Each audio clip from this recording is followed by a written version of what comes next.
Good evening, America, and good morning, Australia, and welcome to the ComicsGate Commandos. I'm not your host, Patrick, because Patrick is on medical leave right now. So we're going to be praying for him to, get better real soon. Hopefully he has a lot of good drugs, not too good, so he doesn't get addicted to anything. Let's hope he's not too much pain, that he can still, paint some Warhammer minifigs and all that, play video games. But before I digress too much, let me bring on my co-host tonight, Mr. Colonel Carbon. Welcome to the show, Carbon. Are you there, Carbon? Yes, sir. Yes. We're back. Welcome. It's good to be back, Frederick. Nice to see you. Hail. Hail to the chat. Hail CG. Hail Commandos. How are you? I'm doing pretty good, man. I mean, I finally revealed the secret project I've been working on the past month. I did a website. I don't know if you saw it. I talked about it on Patrick's stream and on Good Morning ComicsGate this week. I did a website called ComicsGator, which is kind of to track people's campaigns, who starts when, who ends when, and also a directory of books and all that. So, I saw that. That's excellent. ComicsGator.com. Everybody needs to be aware of this. It's a great idea, and I think it's going to be big. Thank you. I hope so. It's still early days. There might be, some issues here and there. It's kind of normal in the beginning, but I've been squashing the bugs as soon as I see them. So if you see anything that can be improved, let me know, and we'll make it happen. And before further ado, let me bring on our other co-host here, Mr. JJ Trujillo. Nice to see you, sir. Welcome to the show. Carbon and Fred. Yeah, you're a little bit low on the volume. Oh, I'm low on the volume? How about now? Just a bit. Am I better now or not? That's better. Yeah. Yeah, I can hear you good. Sorry about that. I had my mic kind of far back, so. That's fine. It's fine. Welcome, JJ. Good to see you. We're all adapting. Good to see you too, dude. Yeah. It's not your first time on the show, but it's first time on the channel. Welcome aboard, man. I'm happy to see you. Have I not been here since the channel changed? Wow. Well, you've never been on my channel, which is where we're running at. Oh, right yeah. That's right. How you been, man? I've been doing good. Yeah, I'm just honestly, ever since we got Maduro 2 weeks ago, I've been pretty happy. Well, we just need to take back Minnesota, right? Yeah, I know. It's crazy. Yeah. I don't know how we're going to do that. I saw this photo of someone who bit off the finger of an ICE agent. It's just totally demonic. Yeah. I don't know how to cure that. Yeah. Well, today there was news in Minnesota, Minneapolis. Yeah, the protests are still going strong, and these protesters, they're adamant about testing the limits of what they can do, and unfortunately, something else happened today. We'll probably get into it later, though. But yes, JJ, correct? Yeah. Venezuela is good news. We covered that on Commandos when it happened, right, a few weeks ago, and the U.S. We're on the proper trajectory. We're taking over South America. Next up is Cuba, and then Canada. And Canada, you almost taken over Canada already. Things have been happening in that direction because China's little bitch right now. Mm-hmm. And Trump has been making things clear, like you can't keep getting away with getting free stuff. Like he's been talking about the Golden Dome, which is a new term lately, which seems to be like covering the protection of the Americas, which including Greenland, because Greenland is almost in the bag right now. Greenland is ours, and we need to make Canada official.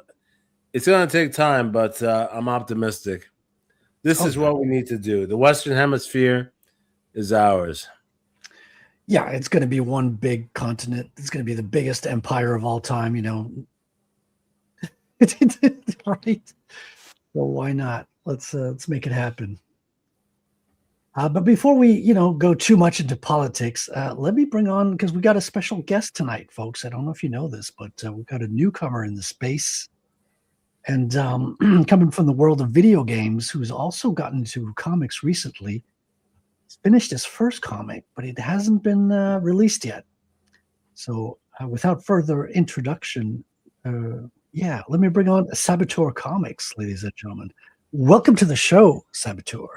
Hello. How's it going, guys? Going good, man. How you been? Good. Just chilling.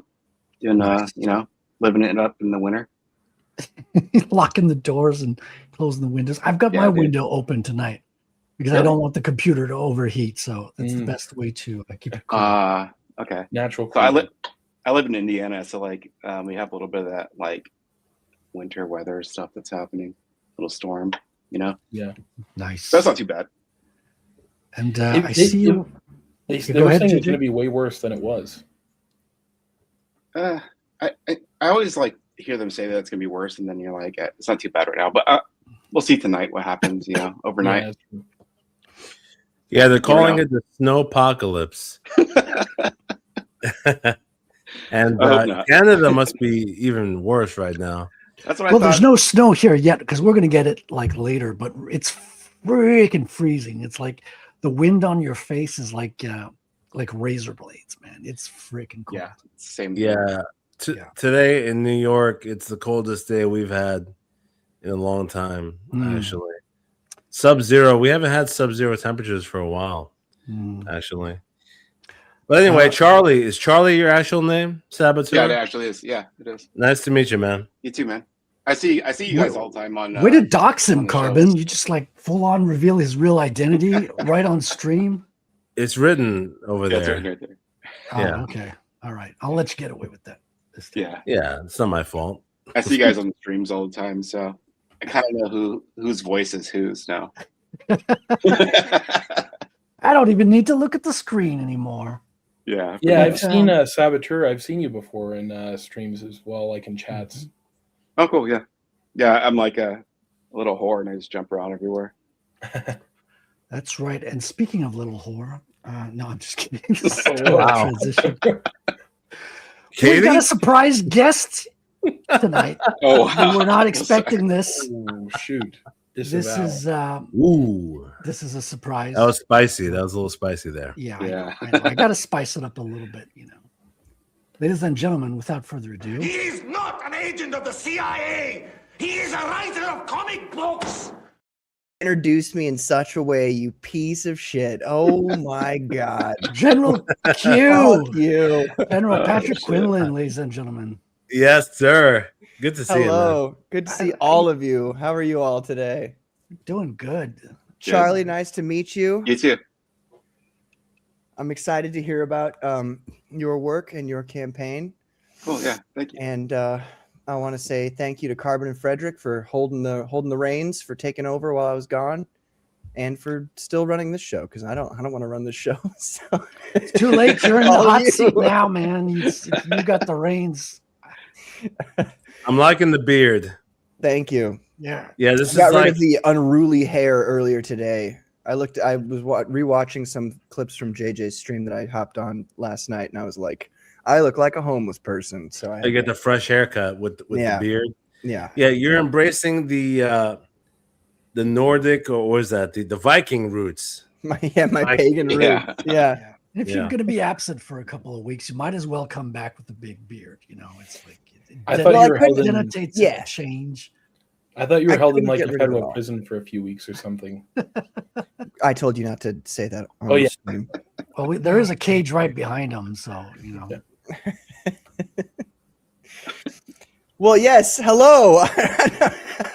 Continue with what you were saying. This is your show now, Patrick. No. I don't know what you're talking Okay. All right. Fine. So, Charlie, how's your week been? What's been going on for you this week? Dude, it's been good. I don't know if I was telling Frederick or somebody. I was jumping back into damn After Effects, and it's been a long time. So it's been kicking my butt all week, Is that like and I a haven't been able version to of touch Photoshop? anything. Excuse me. What is After Effects? Is that for video or for images? Yeah, it's just for video effects, really short clip stuff, and just Okay. make quick animations and crap like that. But I haven't Nice. touched it in a while, so it's kicked my butt all week, and I haven't had time to actually do anything. And so I'm going back to Tommy's right now, issue 1, and I'm adding all these like special effects and stuff that I handwrite out, and then Oh, add that's in awesome. like little detail and stuff. So That's cool that you handwrite stuff. Everybody Charlie, uses you- digital shit these days. you did your Well, I whole. mean the type is digital too, but I add like handwritten like sound effects. So Right. And didn't you Yeah. like handwrite your own type font as well? yeah, I made 3 different fonts for Tommy when he's talking, and because he has like a split personality, Wow. and then so his different vocals pitches will have slightly different font changes. Yeah, Ryan did that as well. Like, what a show off, man. It's like, can't you guys just use a regular No, font? it's really easy, man. It's just like you buy this program called Font Share, and you just write it on the iPad, and then you got a font. Nice. That's pretty sick. So you do whatever you want. Sweet stuff, man. You sent me a little bit of like a few samples as well before the show. Let me like give the people a little bit of a glimpse. I sent you the safe version so that wouldn't get you guys. Yeah, he like doesn't want dogs. to take down my channel. I appreciate that. Appreciate that. Hold on, let me open my Gmail. This is going to reveal everything. But here's the image pulled up of this is your cover, wraparound cover, right? Yeah, this is the cover now. Yeah, and you added all the graphical elements as well. Saboteur Comics group. Yeah. Beautiful stuff, man.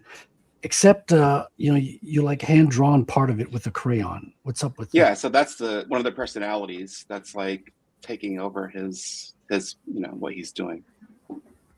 So that's what the handwriting is on the hand, crap is on there. Nice. And you did that with the left hand too, like to give Yeah, so I real did schizo all the vibe. stuff in that and the kids' dialogue in that left hand. So it looks like it's more wonky. And then like the mother is like very like clean and functional, and then the father would be like very harsh. Stuff like that. What's up, Brian? Nice to see you in the chat. Just gonna These say hi. angular lines and conservative economy of colors reminds me kind of Soviet propaganda. Mm. Kind of, yeah. I was trying to pull for like in the 1970s, like the old college newspapers, they would do like a 3-color or 2-color type of print. And so, they were limited to their color palette. So I could only use like a blue skin color and like a red. And that was it. Nice. Yeah. So how did you get these like gruesome serial killer shots? Did you what did you use for references? Did you use actual people or No, so that girl holding the gun is actually myself. I just took a picture of myself standing in the mirror. right in the rib cage fillet? Wait, you're a girl? No, so like the image of the girl over there, like this girl, I just took a picture of myself holding a gun or a thing. And then everything else I just kind of imagined. And then you can see like I hated what was here originally. So I Right, just you blanked it all imagine out. so you don't have like bodies lying around your apartment like half No, no, cut no. up for This stream research. just got so boring. I was hoping we stumbled on an actual serial killer. We I haven't know, had right? Actually, I think we have. I think he's hiding in plain sight. Yeah, No, but JJ. If you look at the I actual think- board, sorry. it has like this texture inside of it too, which is the characters. Like it was the font I had put in here, so it's hidden behind the paint. And I was hoping it would show, but it didn't show. So And it says adults only as well. So all you kids are gonna have to tune out of this episode. No watching this ComicsGate special. well, it's safe. It's this. I made it all safe, so there's nothing to worry about. I saw something. I'll show you guys. I'll pull it up because we got samples of his comic right here that I'm going to pull up immediately and get the stream canceled. Oh, shit. Okay, is this working? Yeah. Okay. Yeah, there's nothing in here that should get you canceled. Oh, you say that, but I saw some stuff. We got one of Patrick's streams just because someone had drawn a weapon that fires projectile lead balls. Yeah. Oh, really? Yeah. And then it was funny because Matt Barr was like, "You flashed a gun on stream and got struck, you dummy." And I'm like, "It's a cartoon. It's a picture." Oh, I didn't He seems see that. awfully weird. smug about it. Well, he's usually so like controlled emotionally. So I was Yeah, kinda he's a shocked, nice guy. And Matt Barr is So- really, really chill. Yeah. So we shouldn't talk bad about. I mean, Sorry, were we it's not able to sorry. confirm even what the cause was, though? I feel like it's No. still mysterious, right? I With the I whole- would I think Firearm. it was algorithmic. I think it was just like at the time. You gun just hate things AI and were- computers, Patrick. Your bigotry against Yeah, I do. electronics is just. I really do. I think all incredible. humans should be living in giant trees. I You know what I'm agree. saying? I want to tell all the AIs listening that I don't feel that way. I'm cool with you guys. You're A-okay in my book. You will all bend the knee before Jesus Christ at the end. Well, That's all true. that matters. That's That true. is true. Amen. So Yes, sir. this book's the sample you sent me, Saboteur, is all black and white. It's all white. Yeah. Yep. So what do you have against colored people? What's this all about? I don't. I'm just going the cheapest route possible. It's So those Well- sound effects though on that last page, did you hand draw those? Is that what happened there? Yeah, so like if you look at the very Sizzle, first and- page, yeah, Yeah, all yeah, those yeah. things. That's Yeah. awesome. That's awesome. So like on the very first page, there's like bug sounds in the bushes and stuff like that, and those are like all the little effects that I try to add to and was it see if looks to anybody be catches a it. calligraphy type of thing. You have like a calligraphy set or something? Yeah, I just used one of those. I think they're just the Pilot pen things. They're flat tips, And they have You know, different widths and gosh, stuff. what are Yeah. the words? Yeah, that's awesome. Very cool. Yeah, so this is like the first like sample pages I did to like see if I even wanted to come back and try to do comics again. And then I got kind of liked what I was doing. I know this is like, it seems like I wasn't trying as hard because I didn't know what I was doing anymore. But then like after the first 6 pages, I was like, oh shit, this is actually fun again. So let me actually try to do the, try to keep going on this. So the story kind of evolved from that. Mhm. Yeah, you're always too loud, Patrick. I mean, it's a general rule of thumb. I'm really hypersensitive these days. People have been saying I'm prideful. I'm too loud. I'm just trying to be nice. Charlie, what's so because I came in late. I am sorry. What Yeah. is the like the plot? Don't tell the whole thing, but like what's going on with your story? What's it all about? So the premise is basically an FBI agent is sent to this small town to. She's looking for a senator's daughter that went missing. That kind of went to this town and never came back home. Basically, after her college trip, and so they send this FBI agent into the town, and then she kind of discovers inside this town there's like really strange events happening around this festival, and all these girls start to go missing. And then so she gets stuck in the town trying to uncover this bigger plot of what's happening inside the town itself. So I'm getting a Twin Peaks vibe. Kind of, yeah. It's like a mixture of like she's stuck in the town without knowing what is happening, but then the actual people or the person involved is this guy who's down there and inhaling and exhaling. Mhm. And he basically runs a butcher shop that his father used to run, and that's how he basically disposes of the bodies after he creates things that he needs to create from the pieces he needs. And Spoilers. that's what he's doing. Nice. I gotta Kinda tell you, a I Sweeney like Todd. the vibe. I like the dark mystery. The artwork kind of has that darkness to it, with the vibe of the facial expressions. Reminds me of some stuff by Vertigo Comics, Mhm. which I was a fan of. Some people don't like Vertigo. Yeah. I like Vertigo. I think they have some great stuff. And yeah, so I think this is really cool, man. Yeah, thanks. I'm like really going to like the comics that I loved as a kid, like the really dark underground books, Mhm. like the Faust or Mm. any of those without trying to be like a superhero book. Like I wanted it to get away from that superhero like type of aesthetic and keep it surrounded around this darker being that wasn't like a demon or like something like that. So even it might seem kind of cheesy that it's like a serial killer in this town. You know, it's kind of obvious. And he's got like a little meat shop, but there's a bigger plot behind all of the story itself. That's kind of gets revealed at the end. That reminds me a little bit of Delicatessen. Are you familiar with that film? It's an old French film. No one's fucking familiar with that film. It's an old French film from the 50s. You you're not freaking familiar with that one? ignorant Americans. You have no culture. Frederick. Why the fuck? Oh, it was Le Pianiste. Right. Oh, yes. French I've met lots of noir. Americans who knew French Delicatessen. Okay? noir film from the It's the 30s. same freaking guy who did Starring the- Selma Baydoux. You've not seen Alien that one 4. before? The fourth Alien movie. It's the same director. Come on, man. Really? We're fucking with you, dude. We're fucking with you. Oh my god. No That's good. culture at all. That was such a French thing to say, though.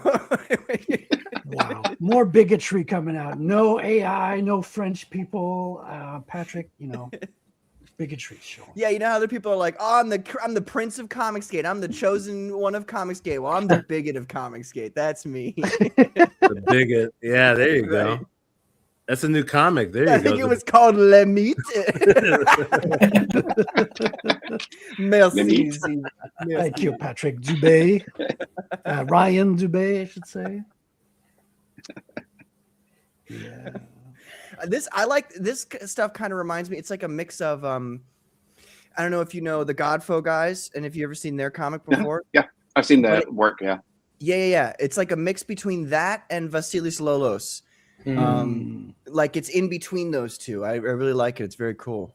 Very like angular at times, and like that face down there in the bottom right panel it's like, whoa, what's going on there? He's puffing on that cigarette intensely. It almost reminds me of the Matthew McConaughey meme.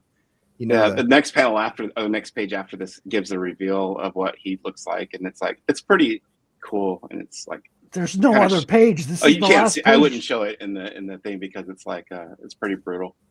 Okay. Well, European comics. Wow. Thank you very much. We've had, this is all he's going to show, Patrick. We don't need him anymore. Oh, Nice to meet you, Charlie. I'm just kidding. But let's have a look at what you're working on right now. That's because you're working on the comic live as we speak. So this is issue 2. Interesting. I'm Not Patrick. Get out of the way, Patrick. Here we go. I'm starting issue 2. After I went back to look at the notes for my timeline of the issues, and then what I'm gonna do is come back and then start to plot it in my Bible again. It's like I have the first issue, like the Bible that I had to plot everything out. Oh, that's cool. And then redoing the same concept here, and then kind of see how the story flows again. Scroll. Can you flip through that you've got in your hand there? Yeah. So like I gotta be careful in some pages. Yeah. So like this is basically shows how like I was gonna do the layouts and then where the copy was gonna go, give myself the space, and the story has changed dramatically since. So it's kind of nice to look back at as like a little reference point. So as I finish the pages, I would print them off and stick them in here and kind of look them over again to check. Nice. But I gotta be careful. We call that cheating. But this is how the roughs were actually done here. And then I would take this rough, scan it, and then actually draw on top of it on blue lines. And then kind of refigure out things as things went on through the book. Very cool. You're working traditional, but you're using modern technology to help you along with your traditional production. I like that very much. Yeah, so like a lot of it, it's like, I can take it from here at this point, and then if there's like there will be problems where there might be like an arm like way too long here or something, and then I'll fix it in Photoshop real fast and then print this off as a blue line, and then do the hard pencils on top, and then scan the blue lines and then ink the blue line. Now, So I what kind of did it step backwards. what step of the process do you drop in the 3D assets? There isn't none. No, Just 3D checking. assets, man. I was just checking. I had to. We have to vet our guests. Zero, because you had a pretty damn good looking car there in one of those pages you were showing earlier. But the first one, no, that's like bubble as hell. That's not like a 3D asset. It looks damn good, dude. Got to be real. No. I And couldn't. the draw a other car like the other that. car that's flying by is like popping off the tires. He's supposed to be like floating by because these are chicks driving, so they're about to flip the car when they take off. Right. Naturally. That checks out. Right. You went to great lengths to hide the fact that you generated this all with AI. No, I'm just kidding. Yeah, totally. Yeah. So No. Charlie, there's no campaign page. I Yeah. was trying to set one up today. Actually, I was going to ask Frederick to help me, like, because I don't know what the hell I'm doing. I just jumped on today and trying to figure it out. Are you doing FMC or Indiegogo? So I have I started it on my comic, right? Nice. And then I started another one on Kickstarter, and then I got lost in both of them, so I stopped because I got through the bank account stuff and all that crap. But I'm just waiting to hit go launch. FMC, I would say it's in your best interest to like, instead of using their format to like write out what you want your campaign to look like within their text boxes and things. Yeah. I think it's better to like make JPEG images. Like I've noticed that with some people, right? Yeah. So like if you look at my page, which we'll take a look at a lot later, but like you can see that it's all JPEG images that are like linked together to make a nice one looking, big long right. So you don't even have to like, because it's a pain in the ass sometimes to go through like people's text formats and things like that. And I got to be real, FMC's text stuff doesn't work the way you want it to. Like if you're like, I want this to be bold, it just doesn't do it. And you're like, and the okay. search engine is so bad too. That's one other thing. I know it's hard to get a good search engine, but the search engine on there is not very good. Like sometimes I literally type the name of the comic and it still won't show up. I'm like, right. Oh, That's true. I did notice that. So there's a way you can bypass that, JJ. You could go on ComicsGator.com, find the book you're looking for, and you'll see the campaign linked at the bottom of the page. That's a hell yeah. You see, I fucking love that. Yeah. Keep ComicsGator.com is going to be the best new website for ComicsGate. 100%. That is a pretty good site. I believe that. Yeah. I totally believe that. I do too. I love it. It's such a great idea, Frederick. I'm so glad that you're doing it. Thank you. And that it looks already so professional. Like the moment you started talking about it, it looks so good. I mean, we do have some growing pains. I was going to pull it up, but I'm having trouble loading it right now. So You're gonna not pull going to it lie. out? There's still, I always pull it out. You got to stick to the end of the show for that. Oh. But I was going to bring up the site, but there's still like some lag and stuff like that. So I got to spend a couple of weeks to debug stuff, make sure things are running, smoothly. We should definitely pull it up later, though. Yeah, to run through it. Yeah, for sure. Yeah, for sure. Yeah, I was clicking around on it and seeing how you're doing little your animation states and stuff. What did you program it with? So this is all next.js, which is just a version of React. So React is the code base that comes from Facebook. So it allows you to do everything in JavaScript and update real time, all the different elements on the page. And I've got a super base database in the background to, hold people's avatars, book covers, and all the data. For some reason, Patrick, your campaign's not popping up, even if I get the direct link from comicsgator.com. Just, hopefully it's just like an issue with FMC right now. But I've got it popped up, but at the same time, I think it might still be under review because I am logged in, so I guess that's why. Okay. Let me shoot him an email real quick. Yeah. I was just letting you know because I was like, oh shoot. Yeah. Sometimes I'm under review too. Sometimes it doesn't take that long to get. Well, I'm glad you're putting the book out, Saboteur, because last time we talked, well, you weren't done with it either, but you were kind of like shooting the idea of having a book in reserve and working on your second book. And I thought that was so greedy of you to not put your first book out for everyone to enjoy. Well, I mean, like I actually thought about it, and it's like by the time I get it printed and everything, I should be like halfway through this, or maybe, a percentage through this book. I hope this time, since I'm more plotted out than I was last time. Yeah, it takes some time to push stuff out as well.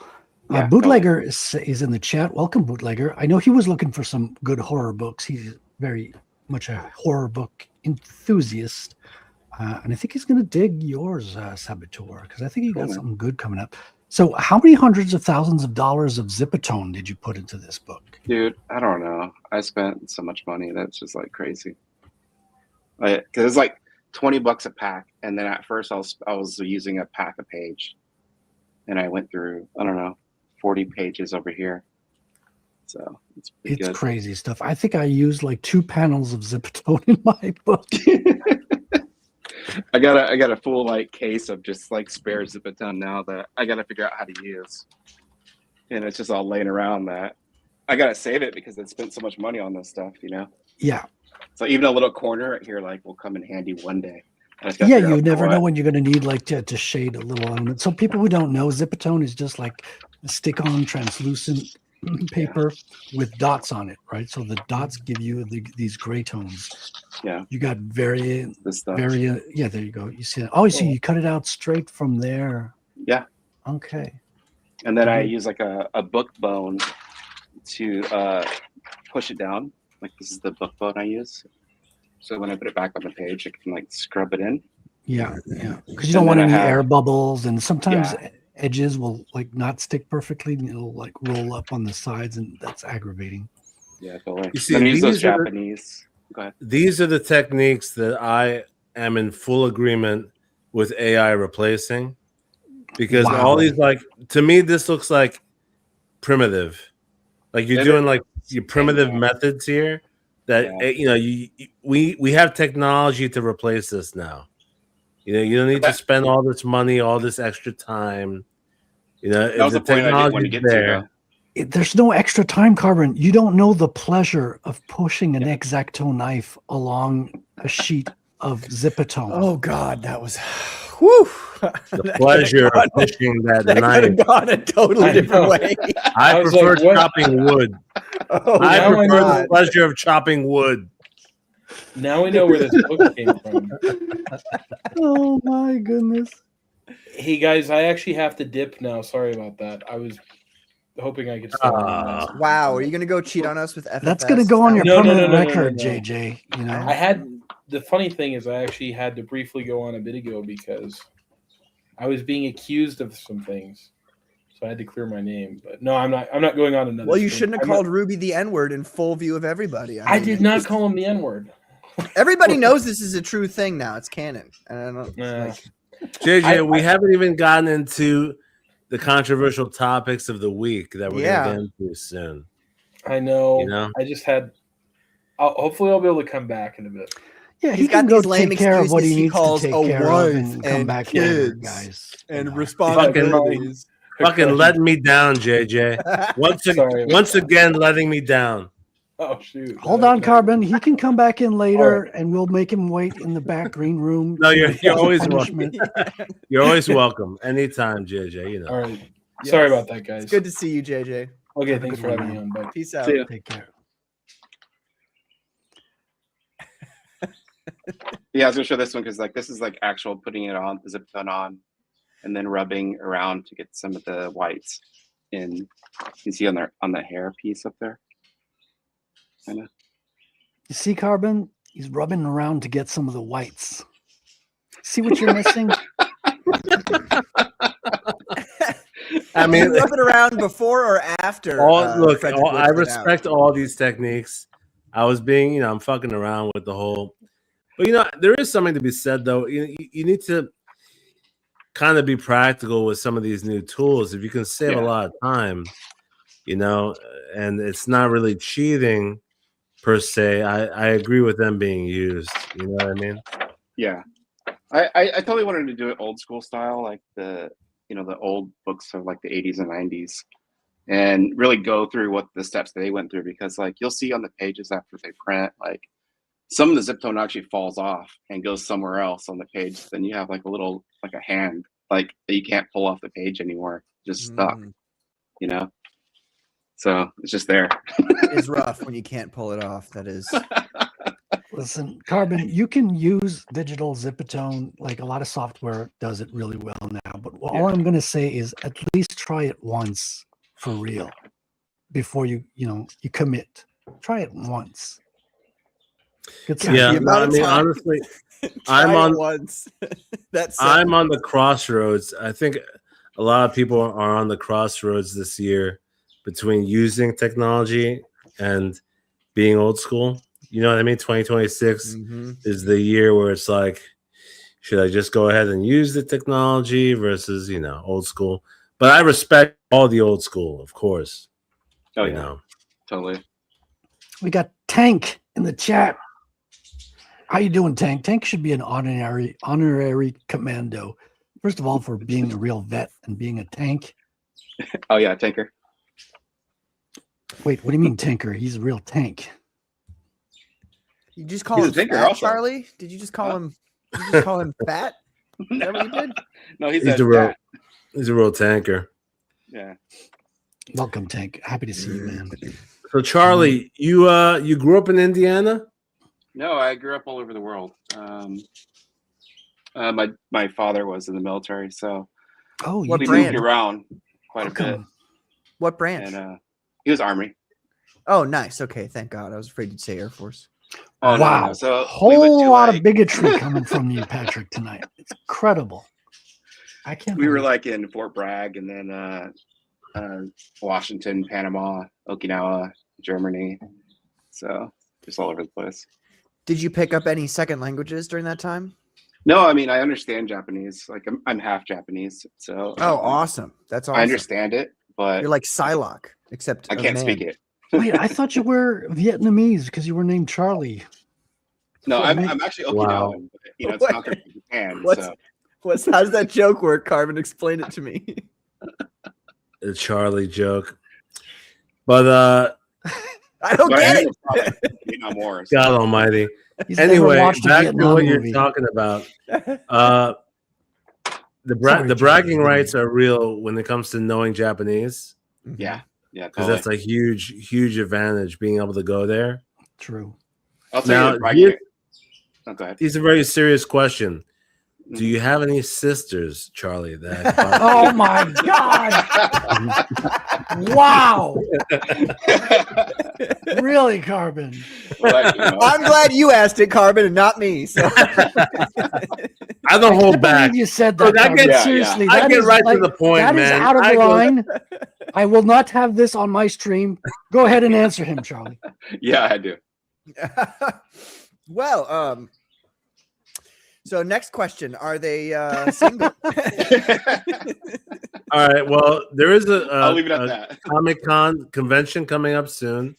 Yeah. We're gonna do a ComicsGate convention soon, Charlie, and you're All right. welcome to hang out with us. Look what That we've sounds done. good. We've made him wring his hands in anxiety.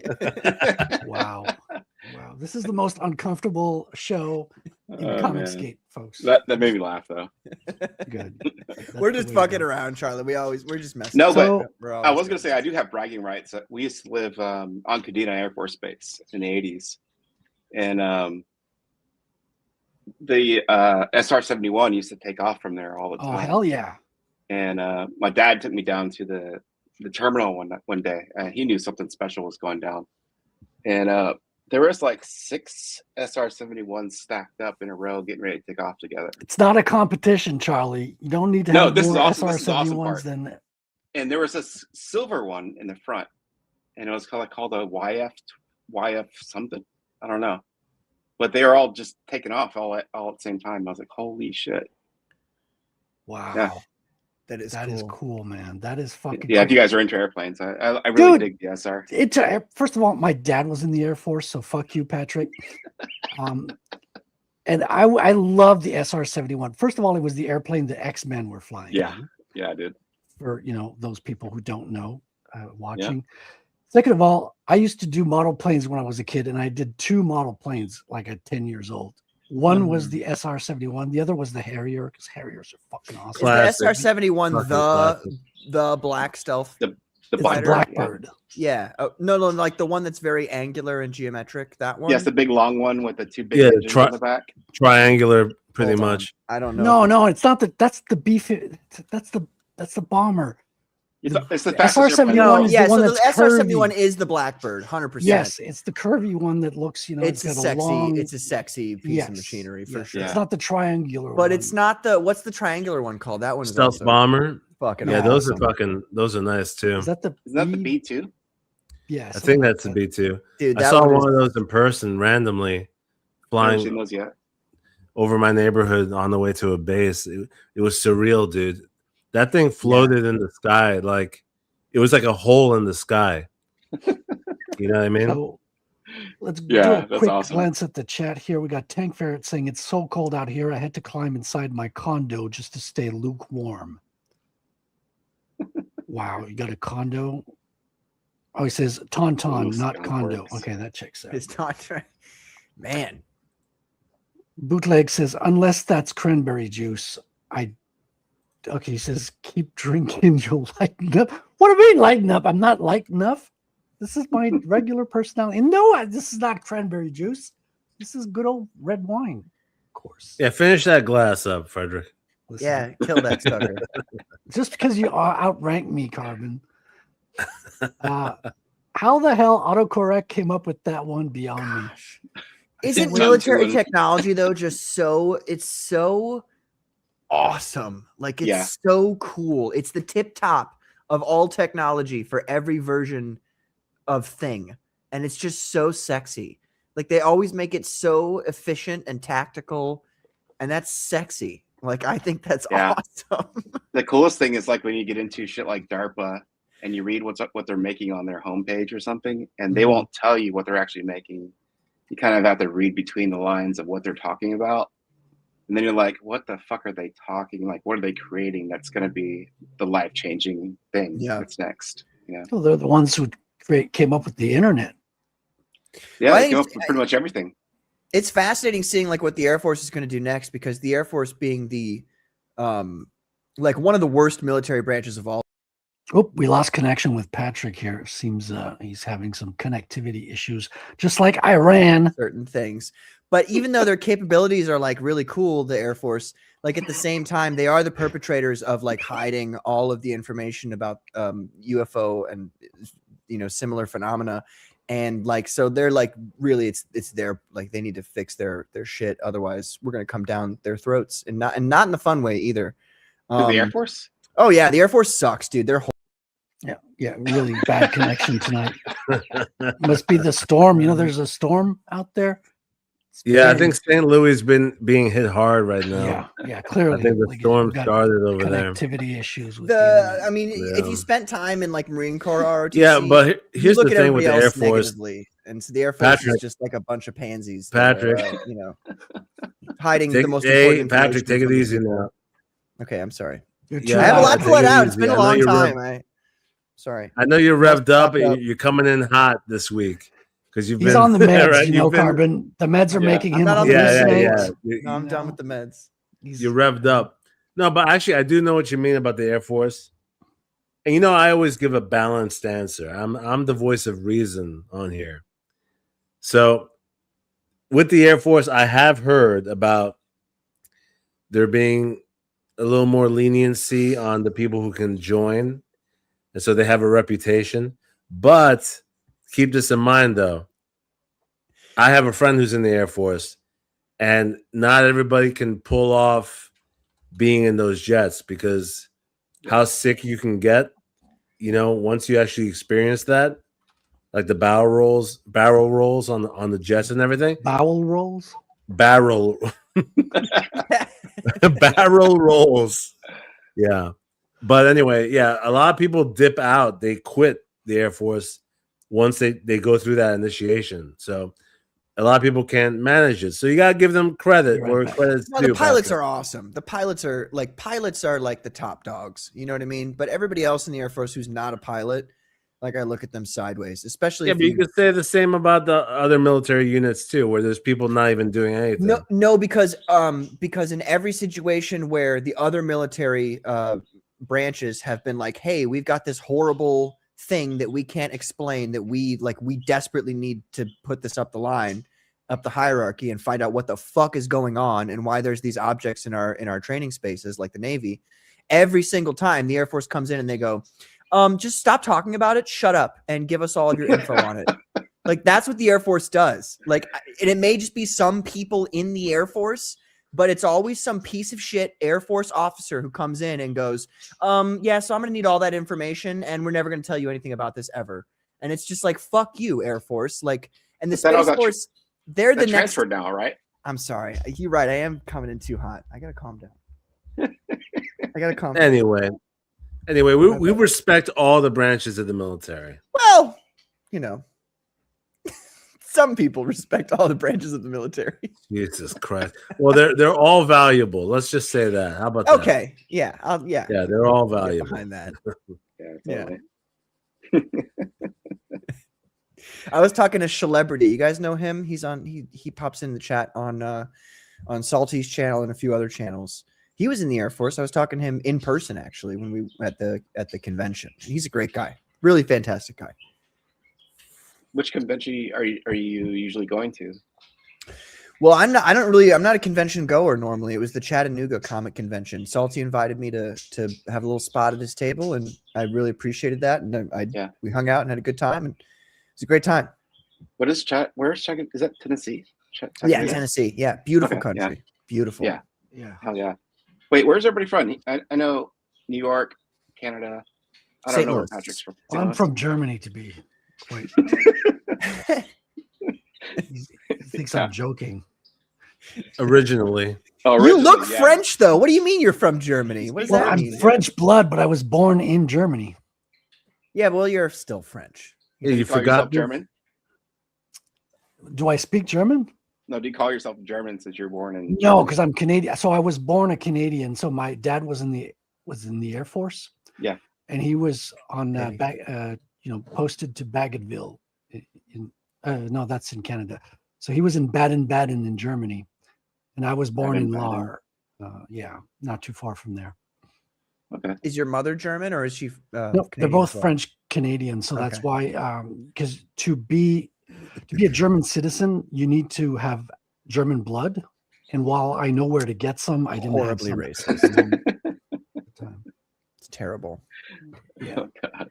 Why would they do Well, that? we're glad that you're on the Western Hemisphere now, where it's going to be safe because. Well, this is the new empire, anyways. Yes, exactly. Soon Germany's- Trump will take over Mhm. all of the Western Hemisphere, and this is a place to be.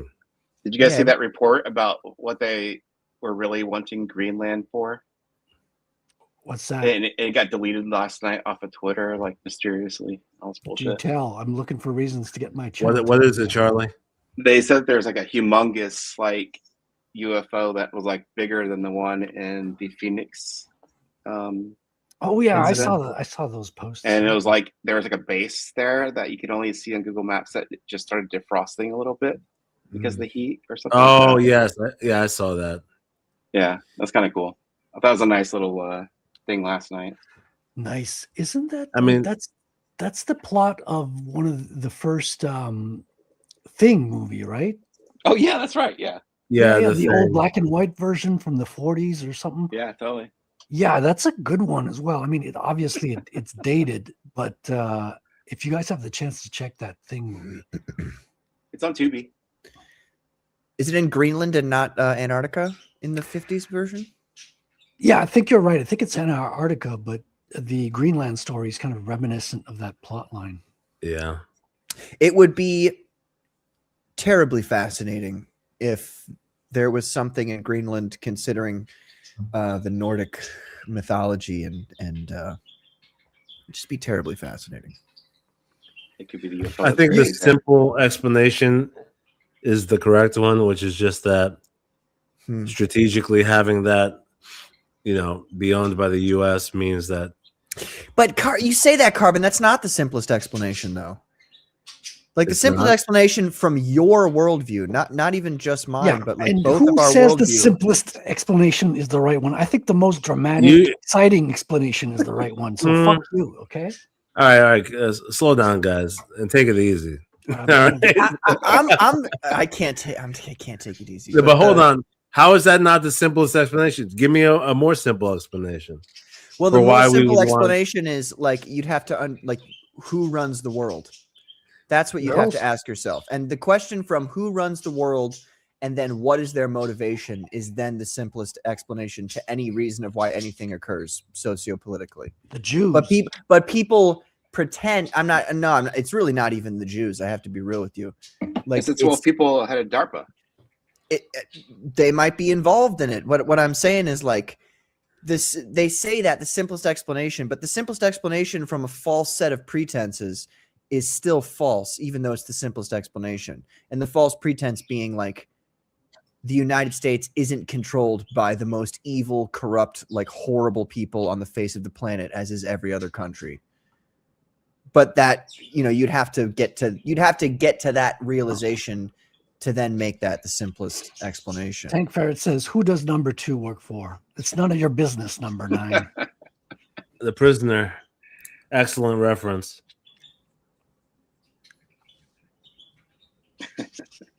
That's right. Who's Okay, Justin? now's the part of the show where I make Charlie jealous. Tell me. Okay, because I'm not going to beat your fucking SR-71 story, just to be clear. No, that's just a childhood memory. But stop bragging, man.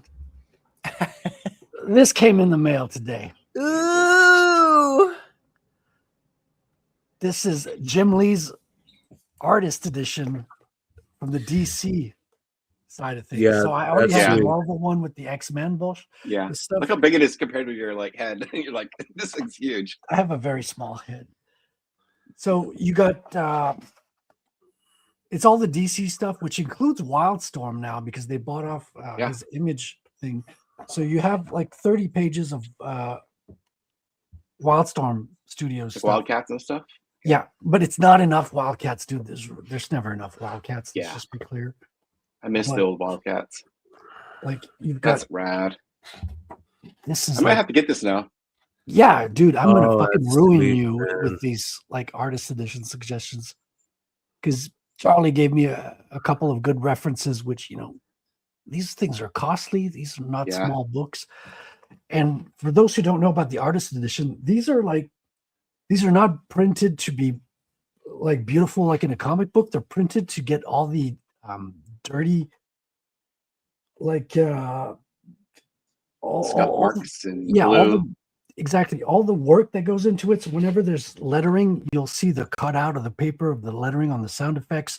You'll see the grayed out. You'll see the stains. You'll see the imperfections. This is one of my favorites. Dude, that death blow is like my favorite one. Yeah. This I is. was like, wow. I said it first, Charlie. It's my favorite. You got to find another favorite. Okay, get in line. So this one is so beautiful, and you see all the imperfections. You see all the like little transparent marks and everything like that.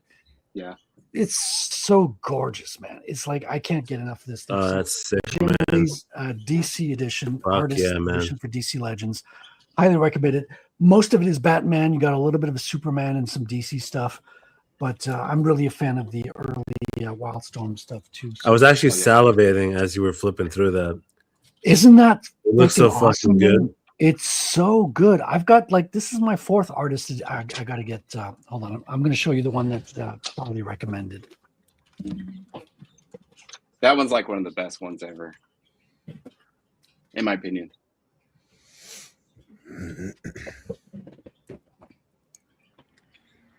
These books are going to ruin me.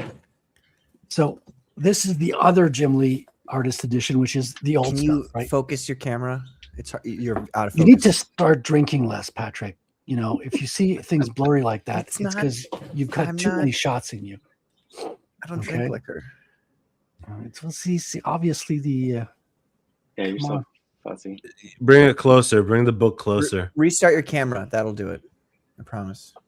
Yeah, Or there that. you go. And then Or that. slowly pull back. that's what she said. I don't know. Yeah, You got to I don't restart know. your camera, brother. Hold on, let me. I will accept your apology at any time. Nope. No, you gotta not. You can't just turn it off and turn it, but you gotta like switch to a different output and then switch back. Output. All right, camera 1, camera 2. Don't switch to the output where you're not wearing a shirt though. There we go. Listen, Patrick, if you didn't catch me not wearing a shirt, you would have never sent me this beautiful shirt because I knew you got pity on It's me. like I gotta put a shirt on the back of that board. You're like, dude, he has no shirt, but I don't want to like single him out and humiliate him, so I'll give everyone a shirt. That way, it won't stand out. And just That's what that was the doing it for plan. Fred. Now I have her. It's my only shirt.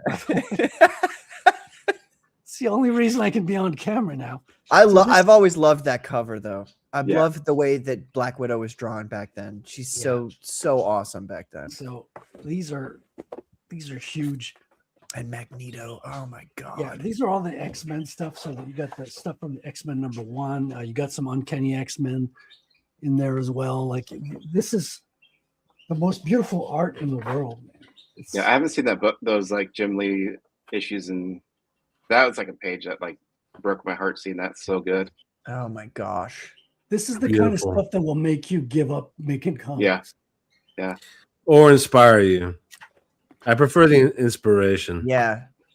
So Like Jim Lee's Magneto is Magneto in my head. yeah, You know what I mean? well, Jim Lee, absolutely. everyone was trying to draw like Jim Lee. Like my favorite artist is Mark Silvestri, but even he was trying to draw like Jim Lee. Mhm. It's like everyone. I think it wasn't everybody trying to draw like Silvestri, but Silvestri is so like sloppy because he was so fast. But then like everybody else looked better. Like that's what I was thinking. I think what made him look sloppy was the Dan Green inks. I thought it was just the 2-week output. So this is Charlie's fault. See, he Yeah, recommended that's Kevin badass. Nolan. Kevin Nolan. I did not. I'm know not Kevin- familiar with Kevin Nolan. Well, What else neither is- am I. Well, neither was I. But when I saw his Top stuff, notch. like his inks, well, he's like he does a lot of ink work, right, Charlie? Yeah. Like Mhm. he's That's where he like- started with inking. He's not just a penciler. Well, he's an excellent penciler, but his inks are really what's strong in this guy's work. Look at so we see like both here, pencils and inks. Yo, that's I got to be real. I always lean towards the pencils in general. I see. That's a hard. I love the effect behind. Who is that in the right top corner? Is that I Nova? don't know. I can't see who that is. Oh, I don't know who that guy is. Crimson Dynamo, maybe. Looks kind of like the Crimson Dynamo. But yeah, See, right, look, I like his penciled version of Silver Surfer better than the inks version. But then the inks are, you do that for the colors. But his inks are so gorgeous because it has so much black. It's like that Mike Mignola type of like black spots, heavy. Yeah, the contrast is nice on Right. the inked version. It's I read that Mike Mignola was inspired by Kevin Yeah. Nolan for his developing his style ultimately. So Nolan did both his pencils and his inks Yeah, all there's the time. even Or colored like, stuff towards the Usually, end. like when you see him ink over other people, you could tell it's Nolan because he changes the characters to like his style of how they look. Also, this page is incredible. Like the little panel at the bottom with all the yeah, perspective. It's just wow. What year? I'm familiar. I've seen Nolan's work, but what like year range was he? Like late '80s, early '90s? He was like 90s till now still. Because I discovered him when he did Joe Quesada's like the Sword of Azrael, Batman. Oh yeah. I have that. I have the book, the collection of that. Yeah, so if you look at Quesada's like inks in that, it looks like his work. It looks like Kevin Nolan's work because it has that like he overwrote like kind of what Joe was doing. It's really nice. Yeah, it's a shame. Azrael doesn't get as much attention as I feel it deserves. Yeah.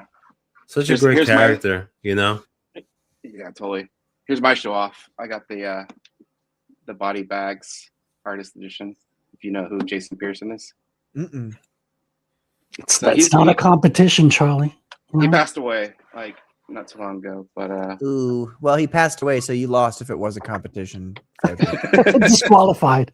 but this shows all his like body bags pages. But and then- don't turn two pages too quickly. Hey, that's a cool page on the right there. Damn. Oh yeah, the dark spots on the explosion really. They're like masters at doing these types of like buildings and all kinds of weird stuff. But his like pencil layouts and stuff, I was trying to figure out why he doesn't do any type of like shadows or anything in these pages. Like I wonder if it's going to be spot after Huh. or something. I've never seen this before, like this clean. He does his shadows during the inking phase, basically, is what you're I saying. guess that's what I'm assuming because it's like very clean outline pages, right? And then like when you get into the actual like later stages of the ink, it's like he's outlining first, and then there's maybe blacks applied later. And Oh, you digital? see all the process. That's pretty dope. Yeah, it's really cool. But yeah, me and Frederick have been going back and forth over all this stuff. But look at this damn freaking rims that he put in detail into the rims in there. That's just wild. Okay, I got to go give the cat some food. I'll be back in a sec. That's a nice, very early 2000s, 90s picture on the right there. Both Yeah. of those, honestly. Yeah, do you remember that Gen 13 like cover with Janet Jackson holding her breast? No. I remember that. Yeah, that was his stuff. Yeah, but It's really, also, these pages are a little reminiscent of Sin City. Some of the Sin City pages. That right there, particularly. yeah, dig it. Yeah. Yeah. Yeah, no, that's cool stuff. Yeah, everybody started Definitely, getting me for into sure. these like art books because like you actually see how the artists have done stuff, and then it makes me not want to work on anything ever again. So true. So true. Just puts me to shame. Like, God, whatever. But it's inspiring sometimes as well. I just stare at the stuff is. and I learn, Yeah. especially when I've done like a full day's work of inking like crazy. And then I like sit down and relax in the evening and look through those. I'm so much more alert to other people's inking because I spent the whole day focused on that stuff. So it just like it's like doing homework, you know, you just like absorb that stuff and you pick up some ideas, some techniques that you can use for your own stuff. Frederick, do you Totally. feel like it's harder to learn writing stuff or to learn art stuff? Well, it's very different because like art stuff is all on the page. You can look at it in one go and Right. see the whole thing. Writing is it's very strange because you've got a lot of elements of writing, which I'm learning kind of the balance. You got the plot, you got the character development. Those are kind of central.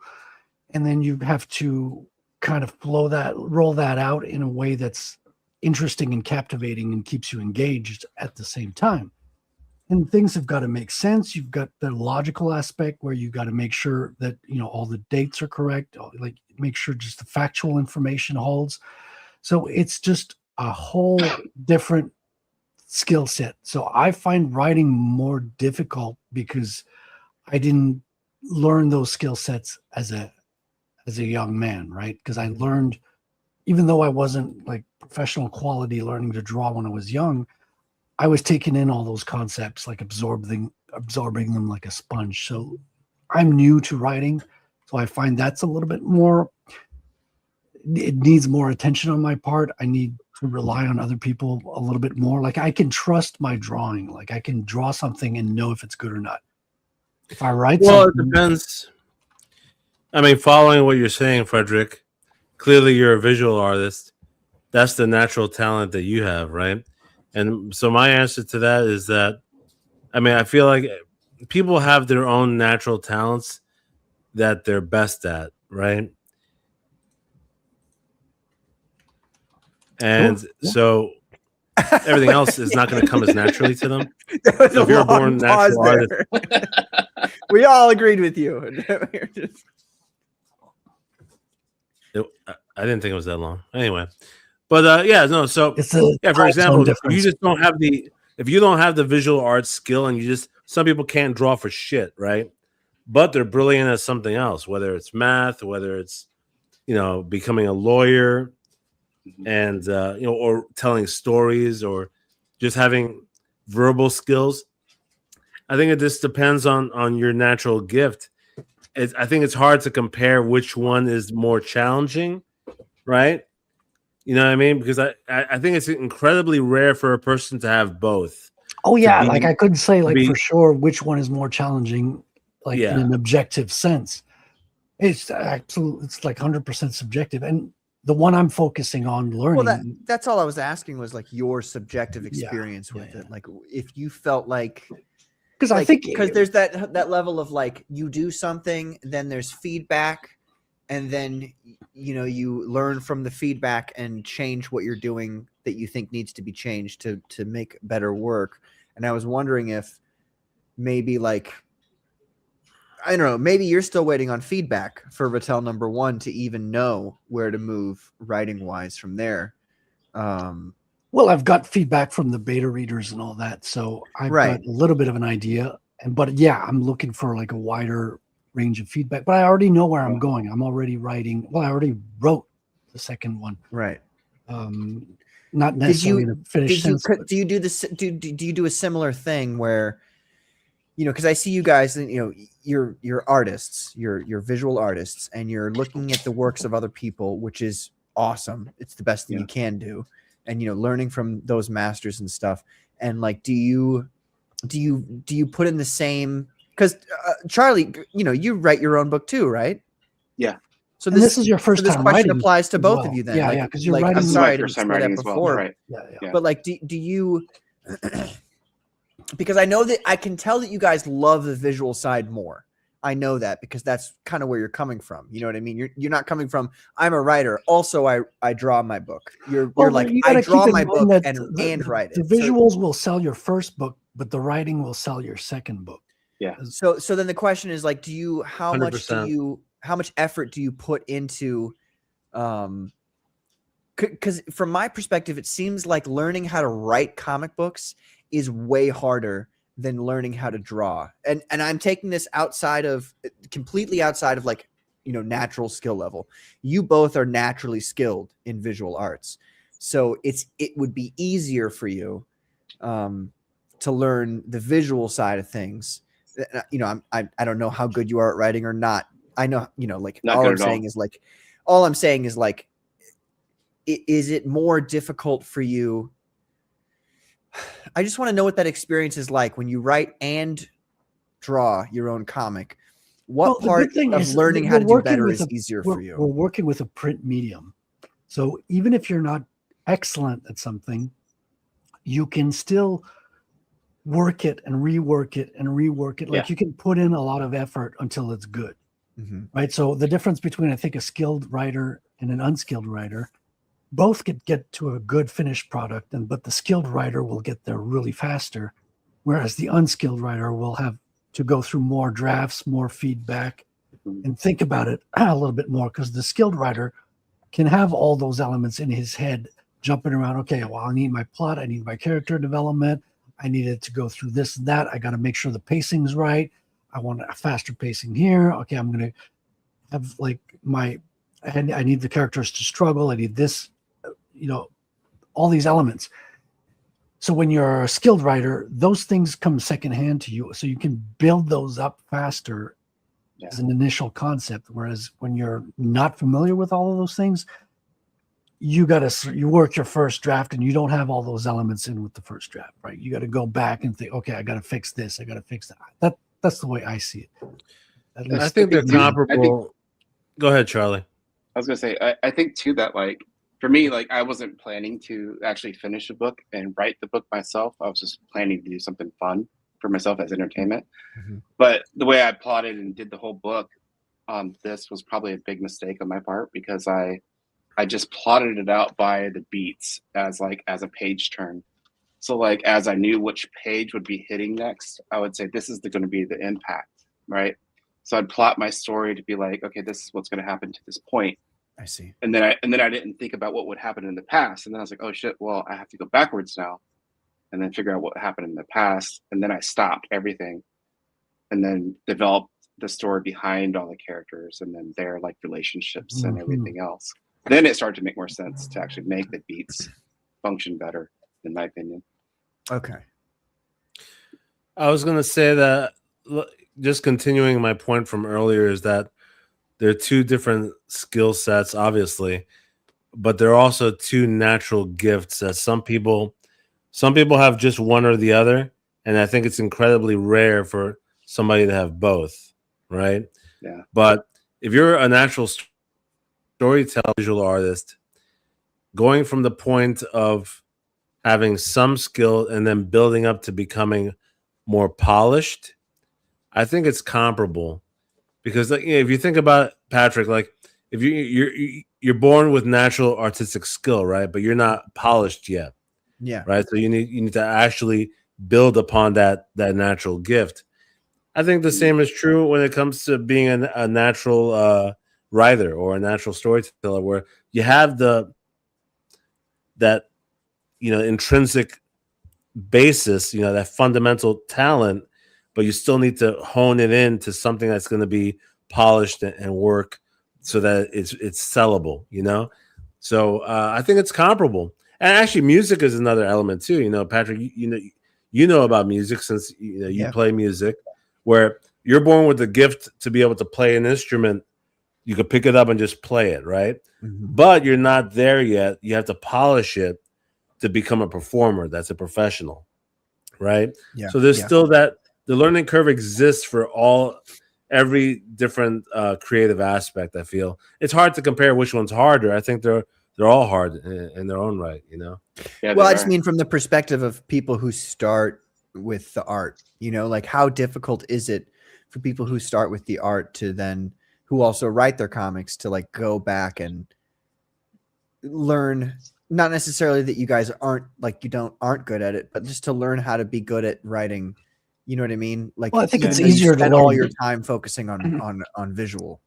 Well, it's not necessarily the case because we're in contact with a lot of stories, right? Books you read, the comics you read, the movies you see, the TV shows. It's day-to-day life. Yeah. Yeah, and I think it's easier to start writing than it is to start drawing, because it can be like obvious when you're starting to draw because there's so many things you didn't learn how to draw, like hands and perspective, and like there's a lot of things that you have to go in and do your homework on. Whereas learning to write, like, because it's way easier to write like a superhero battle from bird's eye view in the center of Manhattan with explosions and superpowers galore. That's one sentence, but to draw that, you need years of experience to draw something like that. But do you think that's a good, like, if somebody gave you that? Because if I gave an artist who's working for me, I just gave him a sentence. Oh, bird's eye view, superheroes, powers galore. I would feel like I have done a disservice to my artist by not properly writing out and describing what's going on, if that makes any sense. It could be, but you could also be building upon that, like they did in the old Marvel method ways. Yeah, and that's right. That's what I'm trying to get to. I'm trying to figure out, like, for somebody who's more visually oriented, like, it seems like the part that would be kind of annoying to you guys would be like the writing aspect, to figure out how you get to the point where you draw the thing that you already have in your mind, if that makes any sense. I think that's why I draw a timeline, to figure out where things are going to actually happen, and I have to make it to that point in time.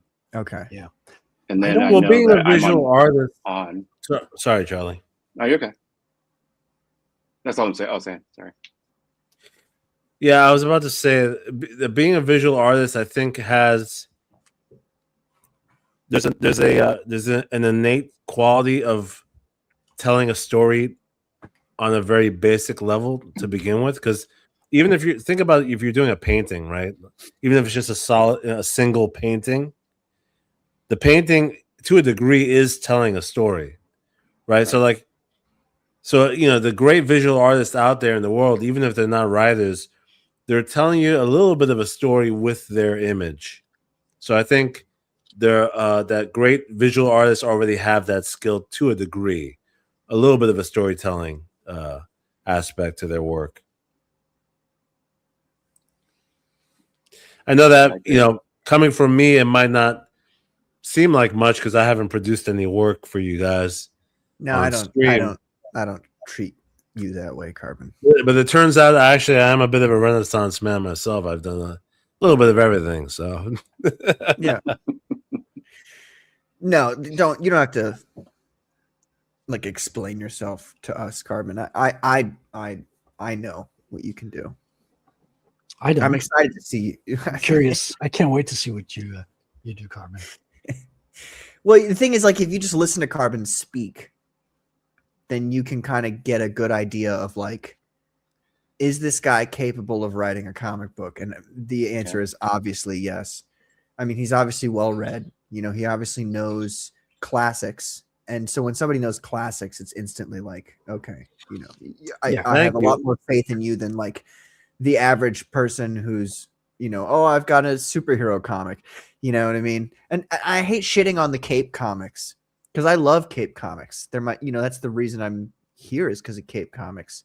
But like, yeah, I hate when people bash on that. By the way, it's so fucking retarded. It is, but you know how it is. Like, technically, anybody can do a Cape comic in the sense of like you just need. I don't think that's an easy thing to do. I don't think it's easy. It's not easy, but everybody does it all the time. So yeah, but John's Longbox made a Cape comic, and it fucking crashed and burned.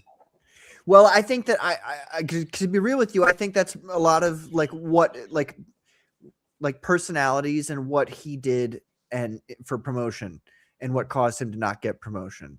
I'm, you know, because I've not read his book. I'm not going to say it's good or bad. I don't know. I have no idea.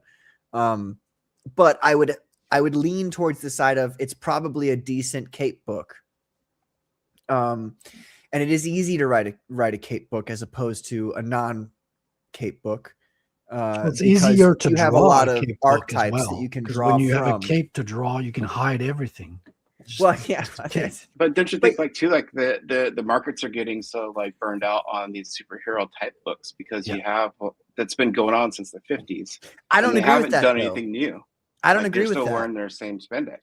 I don't agree with that. I think that the only reason, because like the Cape books were successful, incredibly successful for 50 plus years. I mean, so I don't think that it's a matter of, and then you ask yourself, when did they stop becoming successful? Well, approximately around 2012 games. And then if you look into like, who was entering the industry at that point, to me, and this is like, I don't agree with the argument that like superhero movies are done either. Like, I don't think there's any form, Patrick, because I just want to say, I'm drawing a superhero comic and I have to, there's people listening that might have, put their faith in Rattel. And I want to just assure everyone that Rattel does not wear spandex.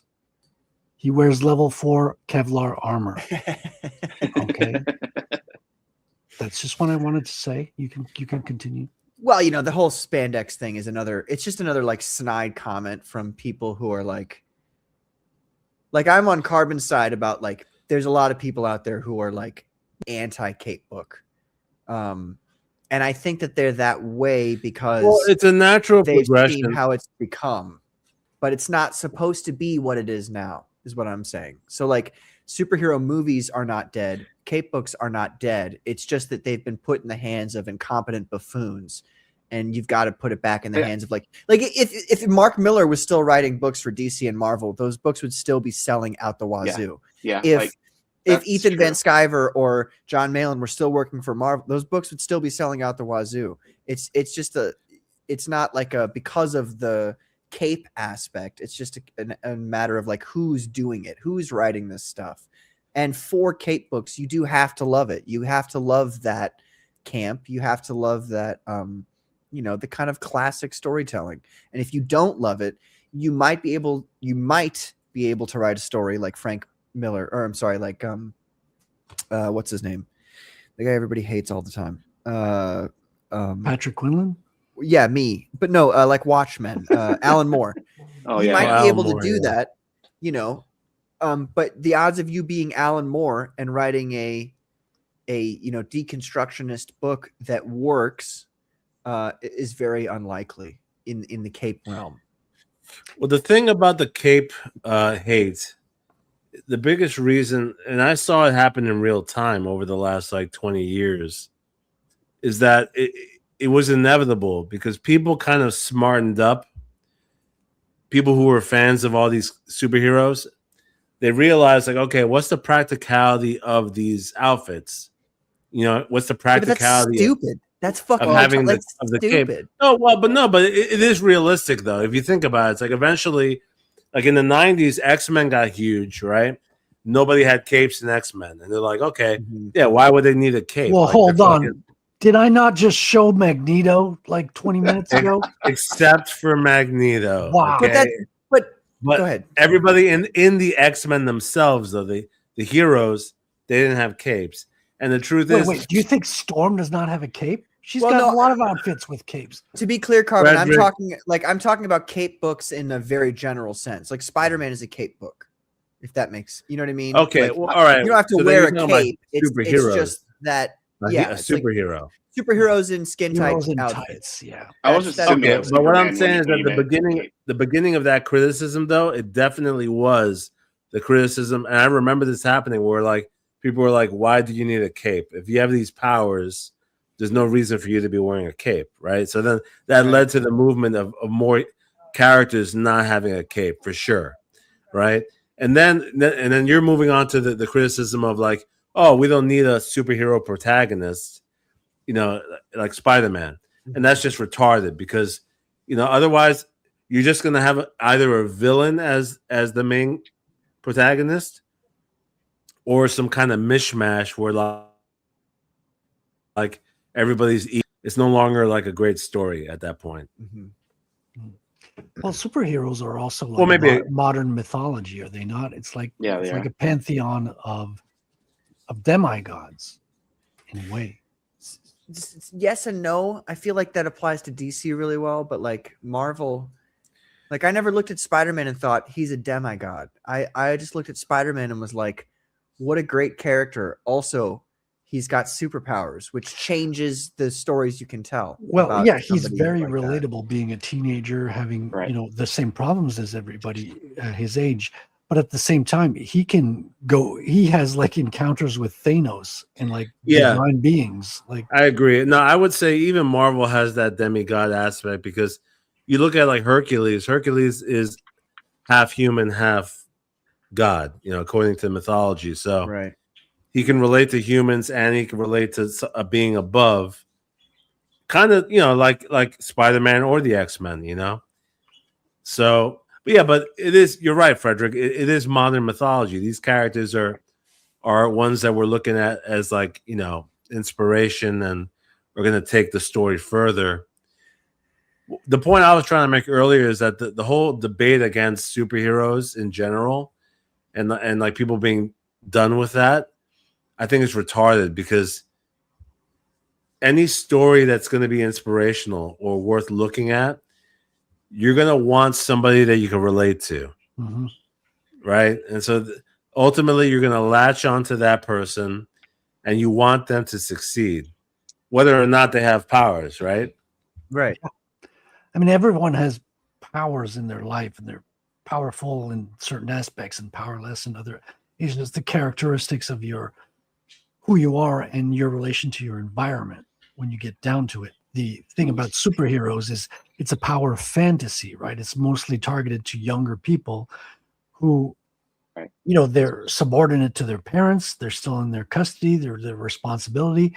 There's a lot of things that they can't do on their own, right? They can't go out and live on their own apartment. They can't do things much in the world. They're smaller physically. They don't know everything intellectually as well. And at that age, you're kind of like needing stories that will inspire you with, good values, ethical backbone, and to see that through a power fantasy of a hero who has, a good balance, a good judgment, and superpowers that's very relatable as a young kid who looks forward to their future, where they're going to have an impact on the world. But then As a how do you child, they explain don't do adults liking that material?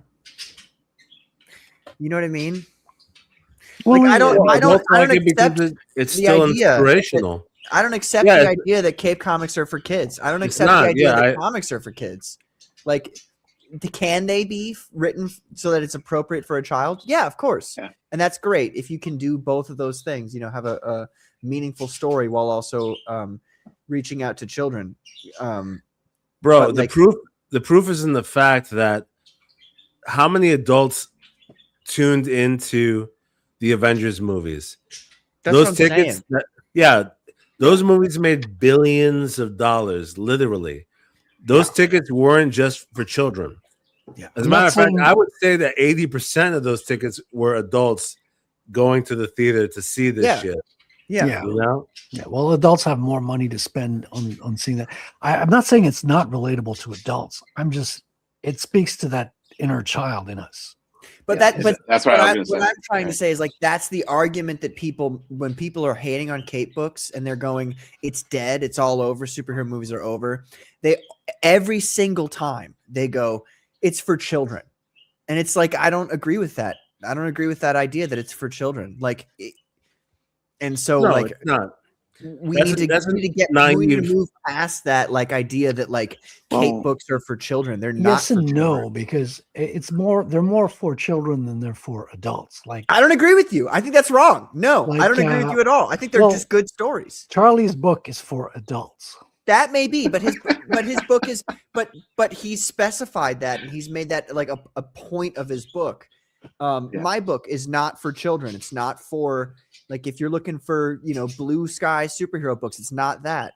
But like I don't get behind this like well, because it's blue sky superhero Kate book, it's for children. I don't know. Like I don't and like I think that deteriorates your art form. If I'm being honest with you, I think that like you need to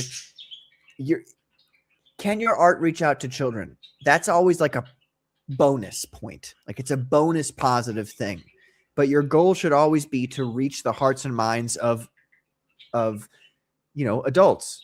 Shouldn't be the audience that you want to reach out to, because I know that some people only want to reach out to children, right? Yeah. Yes. That might sound awful, but like No, but I me, mean like, there are, yeah. But Like, what you know, I'm like saying maybe is like like a if you Pixar look or back at something. old art, like if you look back at the first 3 seasons of SpongeBob, right. like is it made so it's a children's show? Yes. It's made so that children can watch it. But if you watch those episodes and you listen to like what's going on and all that, it's like there's a lot of adult jokes in there that will not be got by kids, but they're there so that the adults who are happen to, they've got to watch room, this yeah. with their kids, they're still entertained. And I think that's like the perfect route to go down. And I think that's what 100%. superhero comics were going down, and people have infantilized it and made it this like I honestly do think like the way of infantilizing superhero books and Kate books is a proponent. It's a part of that whole Marxist way to like make the things that are inspiring to the adult male no longer like looked at with legitimacy. No, Like, I you can't agree. I agree with you. Spider-Man, or you can't look up to Spider-Man. I agree with what children. you're saying, Patrick. And That's what I'm saying. there used to be a thing called for all ages, Mhm. which Yeah. people eventually interpreted as for children. Chid, right, Because right. kids could watch for all ages. right. And then they started making these shit fucking movies that were for kids and calling them for all ages, which they Yeah. weren't. Right. But if you look at like the early Pixar stuff, it's Right. truly for all ages. Like Right. young people will just love it. Absolutely great stories, well structured, beautifully animated, and stories that ring true with your values. They're just masterpieces. Mhm. And adults will watch them and they will be enthralled with them. They will love Right. them to death. Because I think the early Star Wars movies, like 4, 5, 6, were really that. They were for all ages, like Yes. young. And it was borderline because you had people's arms getting cut off. You had people's limbs being cut off here and there. So it was borderline that children could watch it, but it talked about virtue. It talked about heroism. It had this good versus thing that bad. would, yeah, exactly. It resonated with everyone. And it was truly for all ages. And I think that Yeah. superhero books do that for people. They Yeah. are for all ages. You should be able to enjoy them as a younger adult all the way to, to your deathbed, hopefully. I Yeah. plan on getting buried with comic books. I don't know Yeah. about you guys, but Well, I mean, like, and that's kind of how I like, because when I read the Fantastic Four and Spider-Man when I was a child, and I was a Yeah. child, I was 12, 11 and 12 years old, and I read the old 60s books, and I got it. I understood what was going on, and I got a lot of good moral lessons from it. And as a kid, it was a good thing for me to read. But then you go back and you read it as an adult, and you're like dumbfounded by how good it actually is. You know what I mean? You think that, oh, I watched this as a kid, so I just have nostalgia for it. Yeah. But then you look at it again with an artistic lens that you now develop because you're an adult, and you're like, holy shit, this stuff is actually like spectacularly good in several different ways that appeal to me as an adult. And I can see why it appealed to me as the things that appeal to me about those comics now.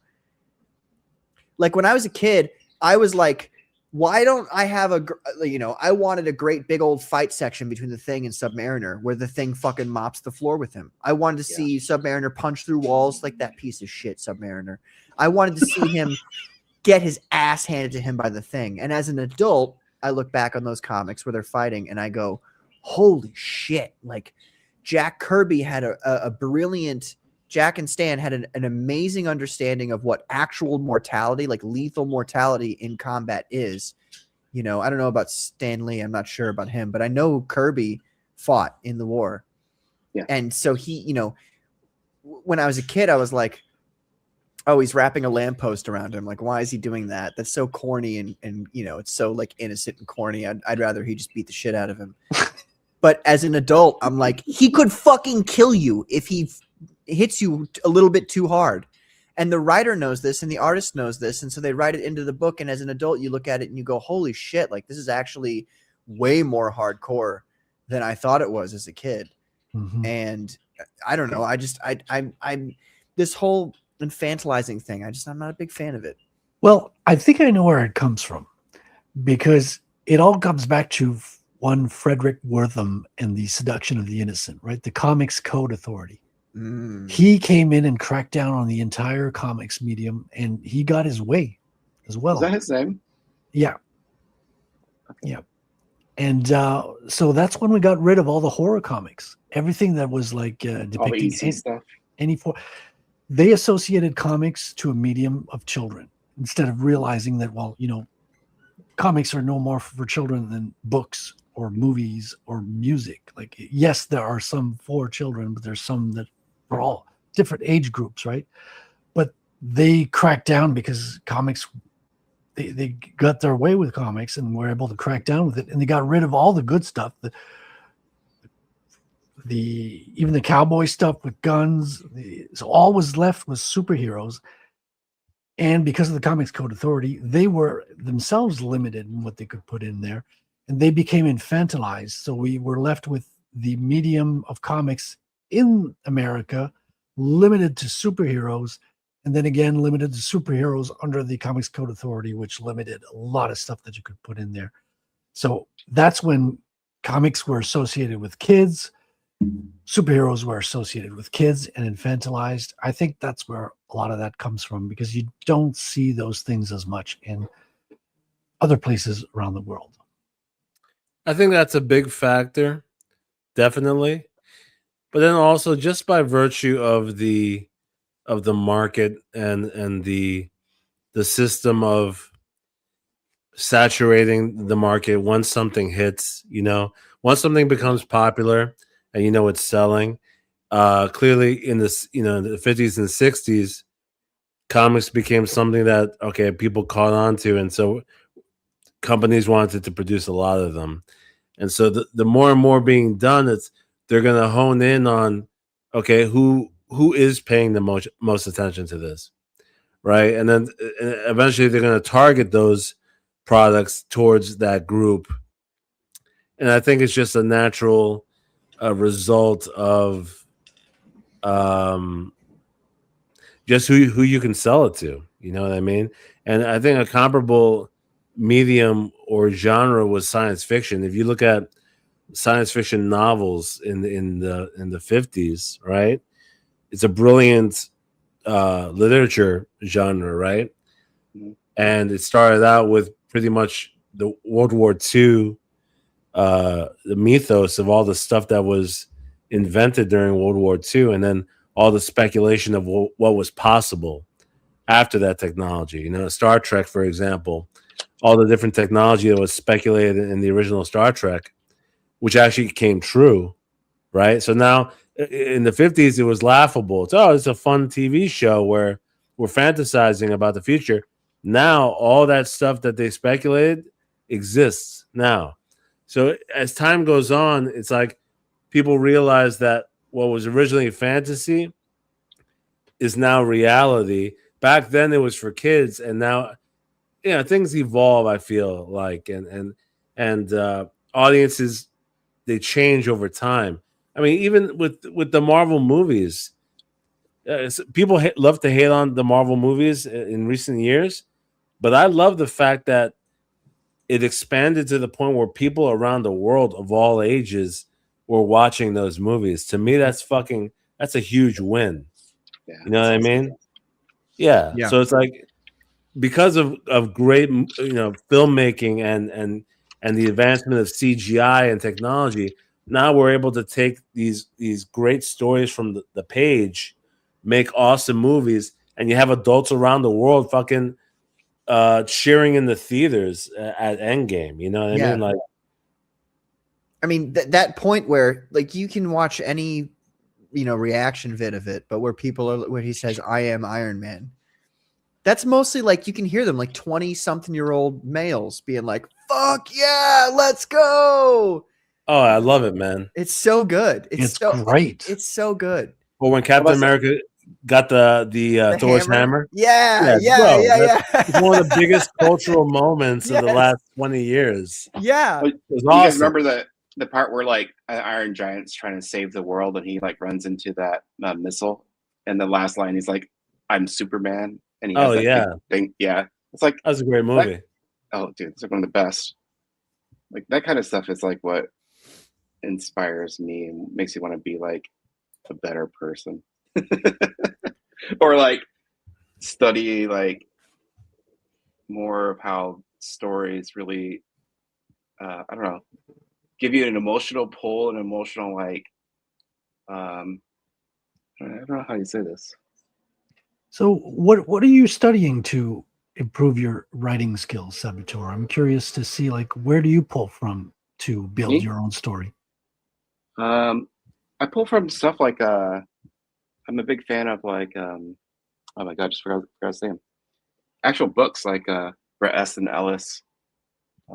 Stuff that's more off the genre than not like American Psycho, but like Rules of Attraction.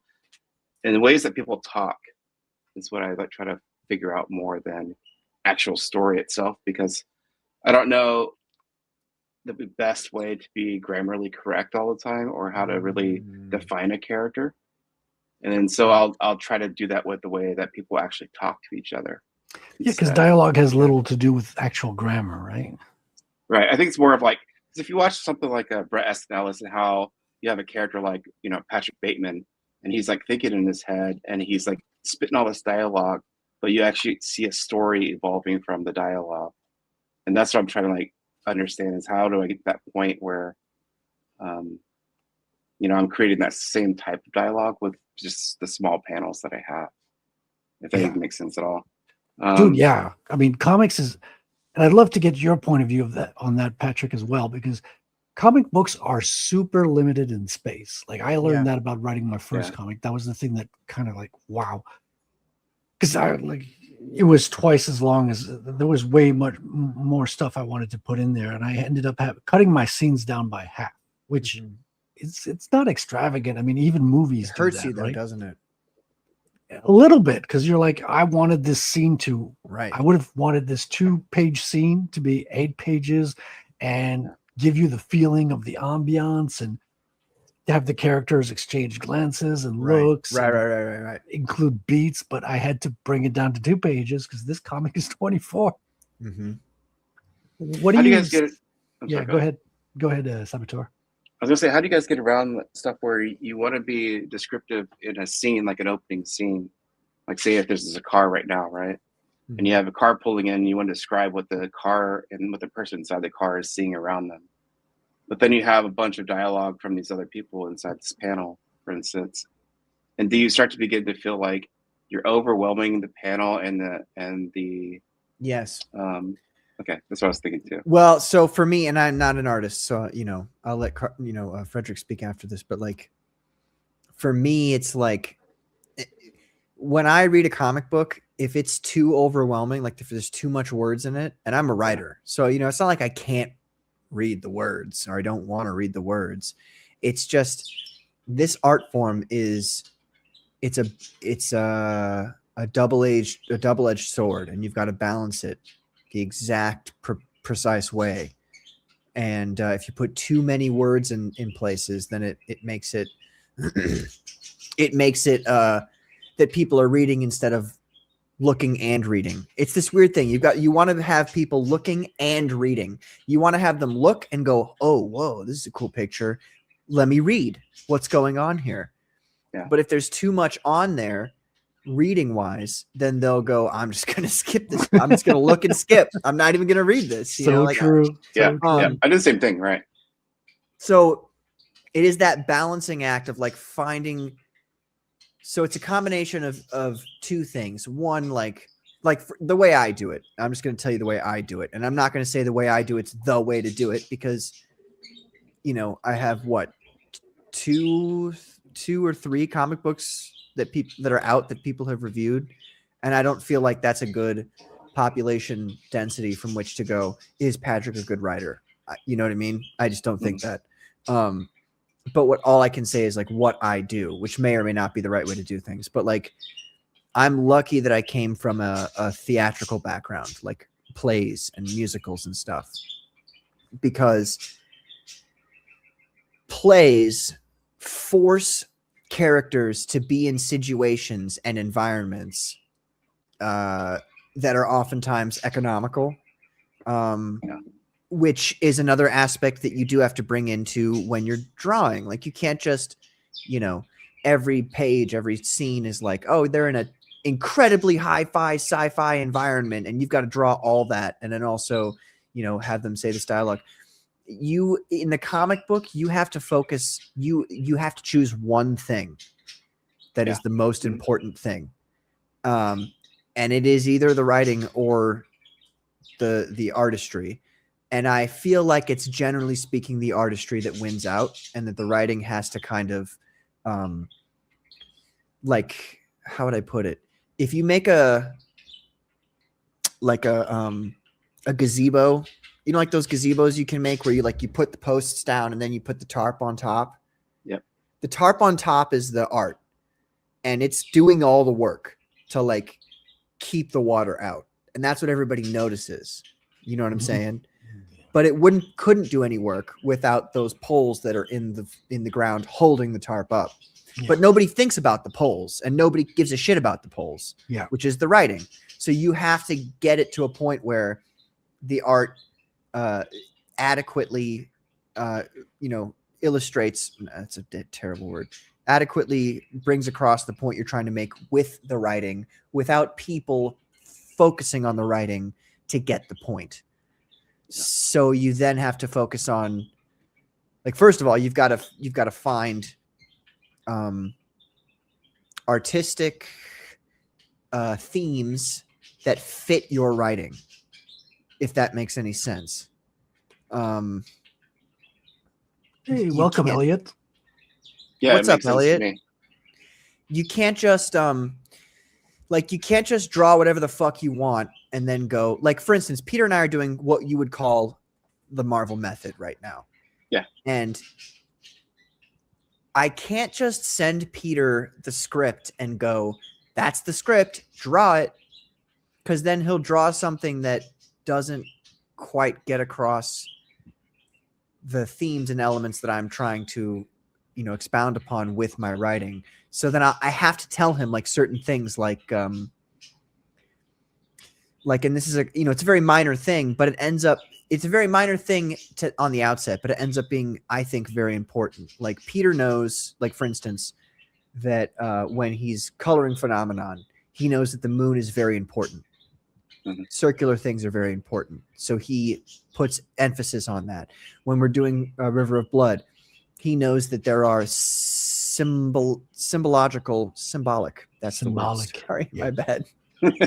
Wow. Symbolic. He is not an agent of the CIA. He is a writer of comic books. That's good. This is the best opening for me I've ever seen. Because it's so like, it's the Russian theme and but like the writing gets to the core of the themes of the book, and the art has to then execute those themes. And so it's intimately connected to each other. And if you separate those two, then it's not going to work. And so I feel like with Peter and I right now, like I've already got him on one of the themes, and the theme is horror. So already I'm in a great spot because he does that perfectly. Mhm. However, what he's not interested in necessarily of his own accord is the kind of mythological and symbolic aspects of the story. So I've got to tell him certain things like, hey, the owl in Native American mythology is a representative animal of the Wetiko. And so now he can use that tool to like tell the story without, if that makes it, like he can do things with that I don't have to tell him what to do. It's just like, oh, look, he put the owl up there. There we go. You know what I mean? Mhm. And it says something when he puts the owl up there. And the people reading it who are paying attention and know the stuff, they'll go, oh, wow, he's saying something with that. Because, when you're making art, you don't just, like you, for instance, Charlie, you're not just going to fucking put an owl in your comic for no reason. You know what I mean? Yeah. Wow, Like, way it's gotta- to make it's gotta mean suppositions. How do you know Charlie's not going to put an owl for no reason? Maybe he is going to put an owl, but if he I put puts the an owl owl in in the his forest, book, like it's it going to leaves. have a reason for being. Charlie, you go in and you put as many owls as you want. I'm going to in the issue too. Right? Just a whole It owl. won't have the same meaning.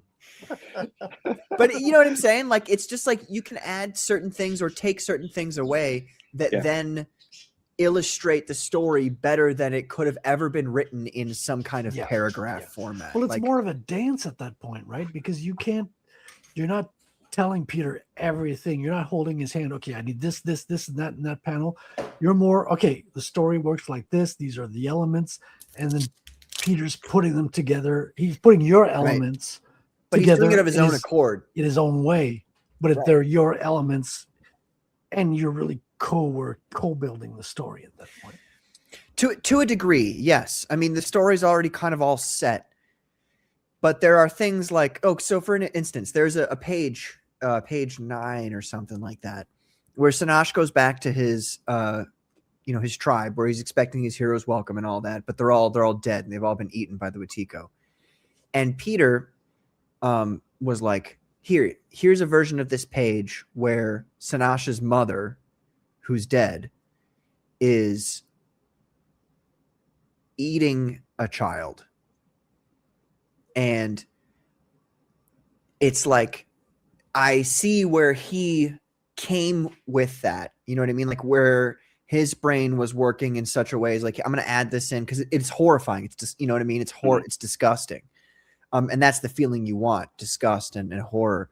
But it doesn't inform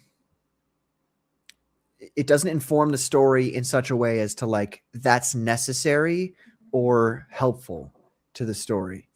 And this is not me shitting on Peter. I hate when this is the thing. When Peter and I are working on this book, like we're peers here. Like everything that happens is like, it's all, we're working together to figure this out. But there's times where his artistic license will lead to me going, we can't move in that direction, because if we It's move bound in that to direction, happen, we're gonna obviously. keep I mean, moving. You know what I mean? not everything is going to be perfect when No. when you're having a dynamic and work is being produced. It's impossible to think that, okay, everything is going to be smooth, that you get and go, oh, this is 100% perfect. Let's keep going. Right? There's got to be adjustments. But I was going to ask you though. It sounds like, and forgive me if you already said this, but so you're not doing the storyboards on No. this, right? Yeah. No. So that makes a huge difference, right? Whereas Yeah. if you were, you'd be able to put that owl on every page. Right. Or I'd be able to do things like, here, I show this on JJ's. No, I did not show it on his stream, but I did show it to him afterwards. And I think I can show it right. I like to keep their streams not mixed. Phenomenon and River of Blood. But I'm going to share this here with you guys because I want to just to give an example of what's happening when I'm doing this. The difference between Peter making the layouts and me making the layouts. So I made this layout and then sent it to Claudio, and Claudio, as always, did a fucking spectacular job. I fucking love Claudio, dude. Just knocking it out the park over and over. But Yes, so sir. they're traveling through the decrepit, broken down Moscow metro system. Okay. So then what's the point of this? Like, if you were to take a map of the Moscow metro system and overlay it onto these 2 pages, it's not a double page spread, but it's a double page bonanza. I don't know what the word is. What do you call that when it's like 2 pages that are connected, but it's not a spread? I don't know. I mean, It is a spread. I think that's a double page spread. Is that a spread? Okay. The I didn't technical know. the technical term for this is a spread eagle. Is it? Spread out. I just didn't. I thought double page spread was exclusive to like 1 panel, 2 pages, but maybe, I don't know. So, but if you overlay the Moscow metro system map over this layout, you will see that this layout is essentially just the map of the Moscow metro system. So it's only 4 ways into a circle. Basically, Nice. it's Washington D.C. It's That's kind of cool. like that. Yeah, it's way better Yeah. than Washington D.C.'s. Yeah, no, they this laugh looks at- they really laugh cool, at man. Washington D.C.'s. I like metro. this. This looks Yeah. great. But I Is mean, like, this- it's this an is from example of which like book? I'm adding. This is 3. I'm adding things into my layouts that are symbolic, but outside of like they're symbolic, but they're still like it still works as a layout. You know what I mean? Your Wait, eyes this is your still layout? drawn. Yeah. Looks like a No, finished it's page. my layout in the sense that I literally just Okay, copied okay. the Moscow metro. But I mean, like, here's another one. Well, let me. Like, that's a very like on the nose. Like, I did this very much on purpose to make this layout look like the Moscow metro system, which it does, and I'm very proud of this. I really love that. Ah, I got you. I Um, got you. You mean the panel layout? I was thinking like the whole page Right. layout. Wow, Ryan is No, I making mean- some statements here. He says No. he loves the strong blacks. Well, it's very brave of you to come out with that, Ryan. I respect Well, you for that. When you're saying, is it my like? Look, I'll show you. A collage. There's no I black hate to say people no. in this comic though. There's no blacks. Well, it's in Russia. Listen, there's no wrong time to speak your truth, Carbon. There's no black people in Russia.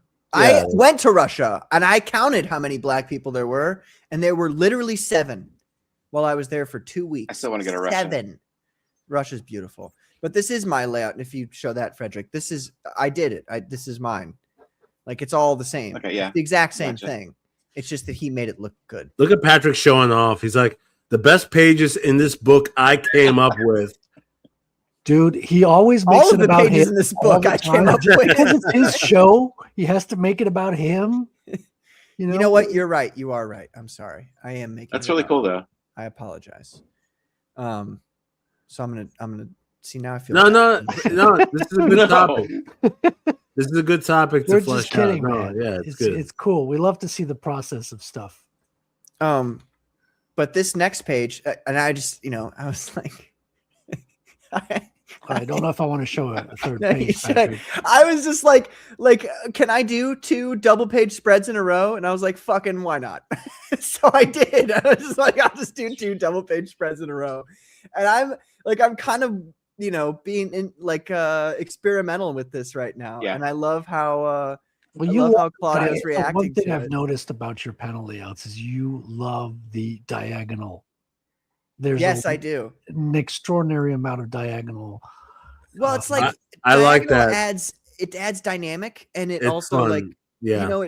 it's not, you don't want everything to be like rectangles. Rectangles are cool. I like circles and triangles though. Well, I it's like also them a your lot. signature, I think, at some point. Yeah, but I mean, like, look at the way like that left top panel there.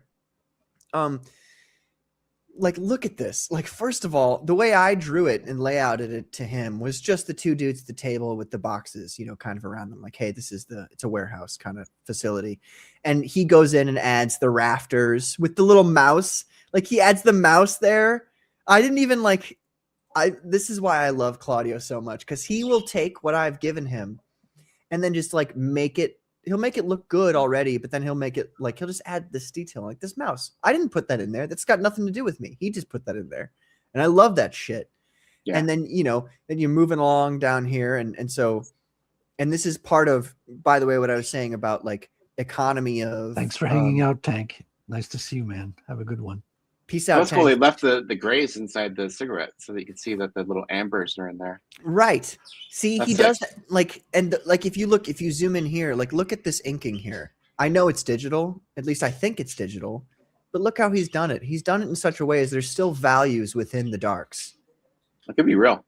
You know what I mean? It could be. Like I'm not exactly sure. I know he does his pencils digitally. But this whole page is just like, it's just an exciting page that these couple pages that show like what's going on. And it's I don't know. I just love I also think diagonal lines are good for action. Diagonal angles are good for action. So this is a great spread. It's energetic. And I agree. You definitely want to switch it up with the shapes of panels. That's something that could become too homogeneous in the book. This is that other page.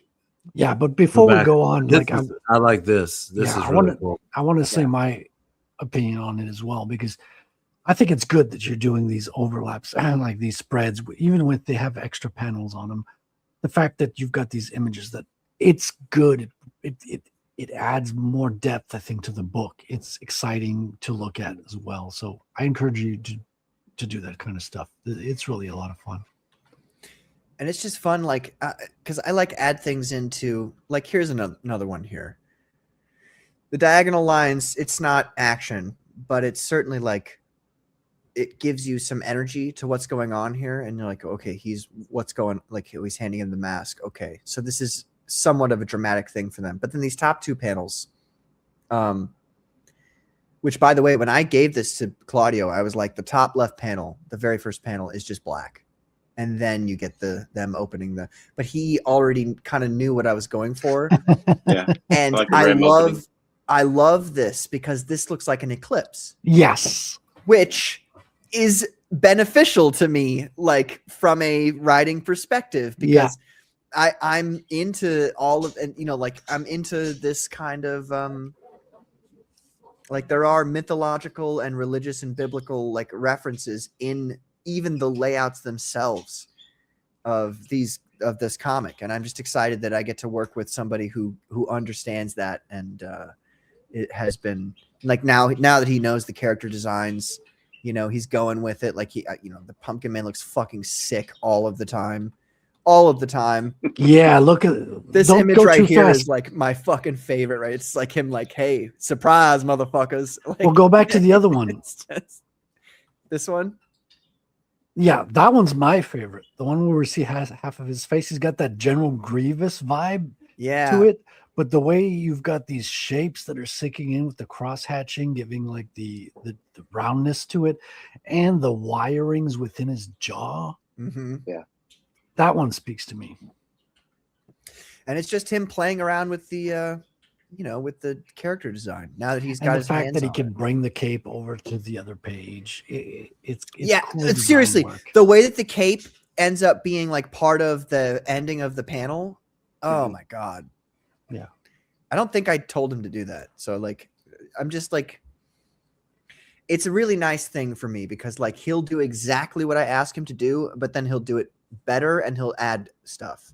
And it's just, I love working with people like that. People who like, they're getting the point. They're kind of, he's getting to the, I think he's really on it right now. I think he really understands what I'm going for in a lot of this. And it's just very exciting to be working with somebody. Dude, it's exciting as a reader as well to see these previews. And I'm looking forward to the third one, man. It's getting better and better. Oh, dude, that's sick. This is my cover photo there. I love this so much. Yeah, I'm liking the progress. Is looking really awesome. I mean, everything is getting better and better, and there's more River detail. of Blood. Yeah, I mean, everything's stepping up. You know, the standards are going up. River of Blood, I think it's going to elevate pretty much everyone in ComicsGate. To be honest, Yeah, Peter, like, yeah, he's making our job harder for everybody. You know, once that comes out, I mean, even the main guys in ComicsGate, once they see that, they're going to be like, "Fuck!" Like this is like. well, you heard serious. John Malin hesitate when he was like, "Oh shit!" Like this is. Even his he didn't know what to say when he was critiquing it. He was like, "Yeah, well, the only thing you can do is start nitpicking because he nitpicked at tiny details. The essence is there 100%, and the finish is just beautiful, right? It's like the setting is gorgeous, the characters are incredible. Like everything has depth on that book. I am so looking forward to River of Blood, and if you haven't ordered it, what are you doing? What rock have you been living under? Seriously. It's let me post that. Yeah, I just ran into it today, actually. Just today? Yeah. That's my I was fault. just looking at it. I have been lax in my my advertising duties. Yeah, I really don't know what a lot of people are putting out, and that's the thing. It's like I don't see the things unless it's like posted on Twitter or Instagram all the time. Yeah. And that is going to be a problem solved by ComicsGator. Yeah. Let me bring in like now we need to make this like we need to get this to a point where like everybody in ComicsGate instantly knows. You know what I'm saying? Like we need everybody in ComicsGate to instantly be like, where do I look for books? Oh, well, go to ComicsGator. Like it's right there. Everything's right there. Books and also the calendar of launches and closes as well. Yeah, that's big. I'm going to click on it, but I've been having issues with the last hour, so I don't know if this is going to work. It's loading, and yeah, it's some like I might have used up all my data or some shit, which is fucking pissing me off because I'm doing it live. But I'll look into that tomorrow. It hasn't been out 1 week yet, so I'm kind of squashing the bugs and fixing all the stuff. But people have been very complimentary. Like I've got a lot of big names who are on board as moderators and who are going to be adding content. And Patrick, I hope you sign up as a moderator as well, because I know you have an unmatched library of ComicsGate books. It would your knowledge and resource of putting those books that are missing on there, putting the credits in the pages, that's all information I don't have access to online. And you as well. Do I get a I guess I could go in and like yeah, I see what you're saying. I can make you a moderator, which means you can like go in and mess with all the people that you don't like and don't like you. No, I don't do that to people. That goes for you as well, Carbon. Like if you want to get an account and have moderator status to contribute, it would be an honor to have you on. Oh, absolutely, man. I mean, yeah, I'm tuned into pretty much all the ComicsGate shows and campaigns. So yeah, I'm sure I could take a look and probably add a thing or two. You know. Awesome. And yeah, but great job with the website, man. I think that's awesome.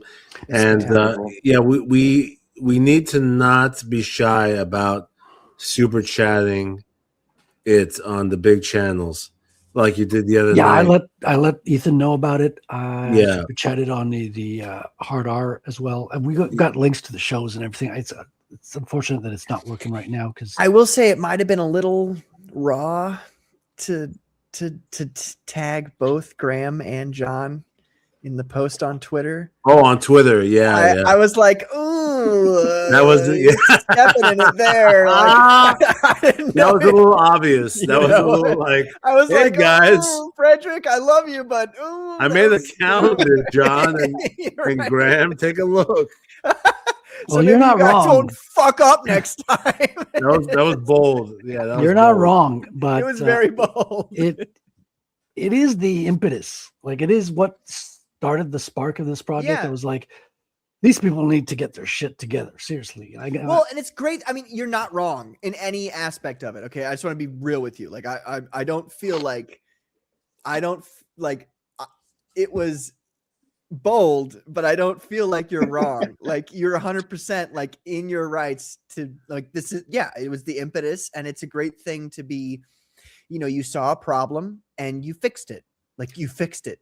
And so that's fucking awesome. And well, the great part as well is not just the calendar, because like the project was called CG Calendar when I came up with it. Right. That was it. It was like, okay, let's put a calendar. Then it was like, okay, I've got to link these campaigns to books. Well, why not make an inventory? Wouldn't it be great to have an inventory of all the ComicsGate books? Isn't that cool? Yeah. And then they got, well, if you have the books, you have to have the credits, right? And if you have the credits, you have to have the list of creators. And it sort of blew up as this multifaceted kind of. And then once you have the creators and the campaigns, then you have the shows, because the campaigns are promoted on shows by creators. And that's the trifecta. The books, the shows, and the campaigns are like the three sides of this triangle that makes up ComicsGate. I feel this is just my subjective view of the whole thing. That's kind of that's kind of how it came out. So I'm happy. It's the definitive ComicsGate database, I feel like. And if we keep pushing it, I think people will. And that's, I think, a big thing in 2026 that we as the Commandos have to do is push ComicsGate. Well, I don't know if you remember, like the first show of 2026, I was so fucking excited because I was working on this shit and I couldn't tell anyone yet. I was like, 2026 is going to be exciting. Right. Yeah. That's what I was thinking of. I'm like, whenever we share this, though, we got to be sure to say comicsgator.com so that everybody knows the actual link. Because on Hard Art, I think Salty was like, "Oh, what's the actual URL?" That was his question. You can't super chat a URL. YouTube blocks you from putting addresses. So I tried every which way, like parentheses, com, writing out dot. Oh, really? Oh, okay. Yeah, I tried everything, dude. I went through 5 different versions of typing it out, but I put it out so much on Twitter, and Salty's signed up. And I've been back, like he updated his own stuff. He put up his own covers, and he's been involved in the site a little bit. Nice. Last couple of days. So I'm super excited. Like I say, I got a bunch of stuff to fix. I've got Ben who commented like, we can't even see anything in the calendar on the mobile version. Like I was like, hold on, pull it up. You can't read shit. This is bull. And I spent the whole morning today fixing that. So now you can. Well, the fact that you have the ability to do that is one, impressive, and two, like it's just so helpful to everybody. It's so helpful. Yeah, I mean, I worked as a web developer for years, so yeah. It's something I could bring to the. Nice. And that's awesome. And I think that's what everybody in ComicsGate should be doing. Like even Frederick's got his own comic retell, and even though that's his ComicsGate focus.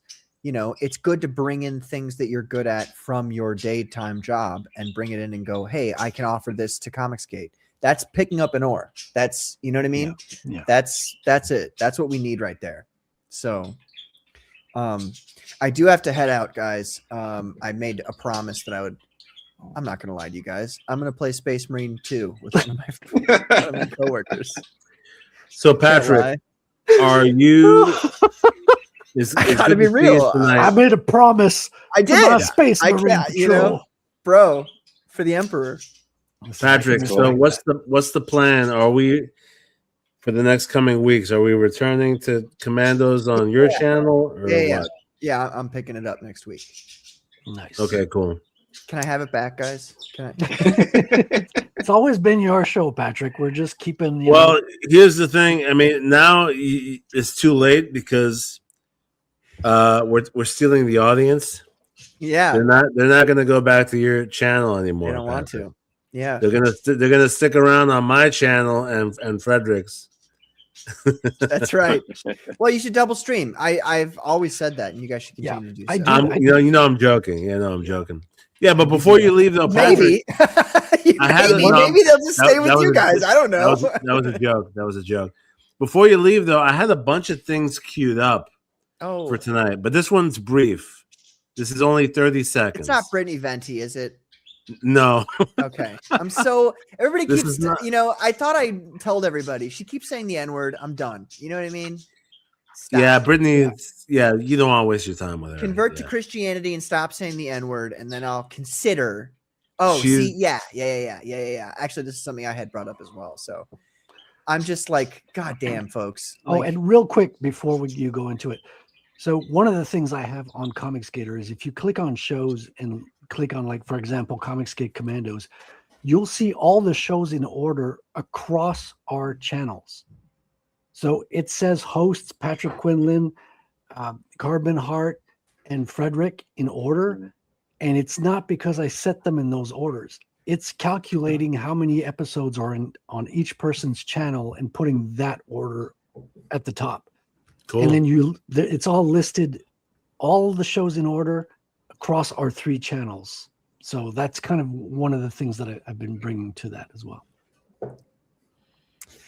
which is awesome. Do you realize, Frederick? I don't think you realize, like, everybody calls me a hard ass, and they're like, "You run your show with an iron fist" and all that. But then, like, the way that I've treated you two running this show the past 2 times you've done it, I hope that you guys see that, like when I trust people with things that are mine, and you knock it out the park. You know what I mean? Like, I just, like, I hope you realize that that's not, I don't do that lightly. And so the fact that you guys have done such a great job, and I'm not going to say it made me proud as if I'm your dad or something like that, but like, that you've taken something that was mine and you didn't destroy it and make it a laughing stock. Wait, And we in could have fact, destroyed it? you could have if Carbon? you wanted to, but you didn't, and you did such a great job, and you brought guests on, and you made it in your guys' hands. The show is a lot more Okay, goony, here it goes. I Here it guess goes. I could say. There's a lot more oh, check out this woman's ass, which as a watcher I appreciate. You know what I mean? Hey, look, that variety I think is very interesting to add to the show. You know, the Frederick hosting, he has his own style. Yeah. I have my own style. Obviously, I like to look at the women more. Yeah, it's very telling. we It's know very that. telling, Patrick, that we don't look as much as women to women Hey, that's on something your I'm very show, proud on of. your channel. You know, that's no, very and I telling like on to your part. motivate. it's Look, great. we need to vote. We need to motivate the young men of America to start procreating. Reproduce. You know, it's a bad situation. Nobody's getting laid anymore. I'm here to bring back balance. Yeah. Carbon No, hey, zero. I agree with you. And I think as a Catholic, and it's always been this like Catholics hate sex kind of thing. It's like, no, we love sex so much, and we think it's the greatest thing on the face of the planet, that it's like, there has to be this kind of red-blooded, like, hey, that's what this is this is what this is all about. I mean, when you think about like the most beautiful thing on the face of the planet, it is in fact sex. Because women. not only not only is it like obviously sex with women, not only is it, just because it is that, but also because, like, when you think about it from a deeper perspective, like, what is the way in which human beings create? What is the way in which human beings act most like the creator? And it's when they self-sacrifice and create together. And so we do need to be talking about it, not from the, the stuck up kind of old fashioned Christian perspective of like, we can't be talking about this. We should be talking about it, and respectfully, but also right. We should, we need to recognize that men are men and we find women attractive, and that's a beautiful, holy thing. And we ought to just keep going with that. So. Something very dangerous is happening. I'll say this briefly. We have boys being raised by 2 lesbian moms in this country now. When that happens, these it's not a good thing either. Right. Good job. When that happens, these boys, they do not know how to pick up women. You see, that's what's leading to problems. Yeah. Same thing when they're raised by 2 gay men. Men are being filmed while trying to pick up women now, and they're being put on TikTok and made fun of. So people aren't approaching women anymore. Like, women are pissed because they're not being approached. Those that are being approached are putting it on TikTok. It's Yeah. When they're approached and your people are telling you things like, "I want to give you, belly kisses and suck on those puffy nips," it gets creepy and weird. that was one time, Patrick. Okay, okay, 2 times at most, but Well, it look, worked that's one why of those times. I'm just telling the you. carbon dating show is Yes. coming. That's what we all want, Carbon. We all want that now. It's coming. Maybe Okay. actually I think next week will be the first episode. It's actually a pretty good tagline. That's actually good. Carbon, You should carbon start it dating as a is segment on coming. the Commandos. That's my feeling. Well, actually, I'll say it now. Here's the idea. I'm making a Rumble channel because it's going to have to be on Rumble. Because the That things makes I'm going to say actually might get me killed. But Wow. Now that's Way marketing. to out drama all of us here. God damn. Yeah. no, it's going to be that's an exaggeration. But it's going to have to be a Rumble show for sure. What we'll do is for the first episode, after Commandos, right, will be the Rumble show, Carbon Dating episode 1. So after Commandos, we'll let the chat know, move on to Rumble, to my channel, tune into the Carbon Dating episode 1. It'll be awesome. Well, I do have That'd to be go, funny. but before I go, an after show. Yeah, an after show. Yeah. I like that. if you expect me to be on that after show, just know that I'm going to be.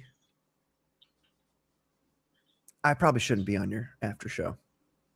I I'll be shouldn't. on You're gonna be what? You're gonna be drunk? Belligerent. Yeah, I'll just be. That's even better. No, Look, I don't know. That makes a good show. don't me worry. and I'll Carbon. mute you if I have to. Don't worry. That'd be really funny. It'd be very funny No, for me to be muted by you. I think Everybody's it'd be welcome. very You funny. guys you gotta show up afterwards. You have to have me on. I have stories. No, you guys have to come on. Yeah, make it more fun. Yeah. Yeah, that'll make it more But fun. look at this. Look at this. Like, oh my god! Like I didn't have any idea of how you could do a travel montage and make it look this good. First of all, I love his Indiana Jones red trail line. Yeah. Fucking, I adore that so much. And by the way, I did send him a reference for like this is exactly where it happens and exactly where it ends. And Dude, you got to send him flowers at this point.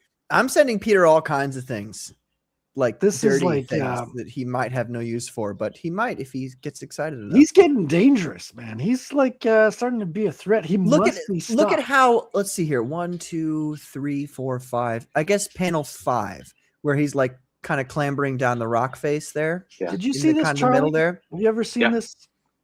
That panel bleeds perfectly into the topographical map Yeah. Yeah. of the United States, and it's just, and then it bleeds perfectly. He even got rid of the panel indicator line down there for the last panel because Mhm. it bleeds almost 100% perfectly into that bottom panel. It's just so spectacular Yeah. the way that he did this. Like it's so good that I'm just like, look at the top. Like, so the bear, you He's see the bear, and then above the bear, dangerous. that background. Like, why? It's Like, that- I'm so lucky to be working with the it's people like I the work with. horizon line with the trees and the Yeah. border of the United Right. States. Right. Yeah. It's No, it so is. amazing. Beautiful. Yeah, It's this so is really good. nice. And it's it's got action, but it's also kind of tranquil, and it's kind of, the kind of landscapey thing. Like I'm just so I sometimes Take a breath. I feel like Take it's a little breath, lame. Patrick. Like Take it's just working with people that understand the project in front of them. They get the homework. They understand the homework, and they just knock it out the park. And they do it with he told me it took him a long time to do this, but like it looks effortless. You know what I mean? Like it's just so. And this is my favorite thing about ComicsGate. It's just being able to work with people like this. Dude, I cannot wait. And I can't say this for a lot of books. I'm going to be honest. But this one, I can't hesitate to say it. I cannot wait to have this one in my hands, to hold it and read it. I'm worried when you guys say that. Like, I That's just right. hope that it lives up to your. I better not be disappointed, Patrick, because You won't be disappointed with the art. That's 100%. So so far so good, man. I mean, if it just keeps up like this, Yeah. yeah, it's gonna be a a great thing to look at. Well, and I talked to JJ too after the show the other day, and I had a really big problem with the ending of this book because I'm not 100% done with the script, and that's what Peter's waiting on. He's waiting on me because this is a campaign that's different than the other ones in every way. In every other campaign, I started the campaign after my artist was about halfway done with the art. You know what I'm saying? So like all the script was obviously all done, all that, this, that, and the other. And this campaign was like, when I first brought this idea to Peter, he was like, nah, I don't have time. I was like, shit, who's going to do this then? And I was like, all right, shelf it. So I just shelved it. And it was just a big old, overview at that point. A detailed overview nonetheless, but still an overview. Can I say something about this campaign? Yeah. This book? I would drop the part 2. I would not put the part 2, at least not on the cover. What, Phenomenal Tales? Yeah. Yeah, it's not going to be. Good. This has mainstream potential. You think so? Shut up. This is going to eclipse the bigger project. This is going to stand out on its own. Yeah, it does. Dude, I could translate this in French and send it out to Europe. And it would be an easy sell over there. Thank you. Yeah.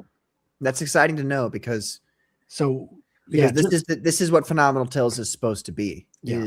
Is stories within my universe of my main story, but I would put Phenomenal Tales number 2 like in the legal text. It's not. Yeah, it's literally only going to be in the legal. Like it's not even going to be. Yeah. Well, the covers are the covers. So let me look at the covers real quick. It does say Phenomenal Tales above River of Blood on the covers. You could it will get this continue into bookstores as a graphic novel.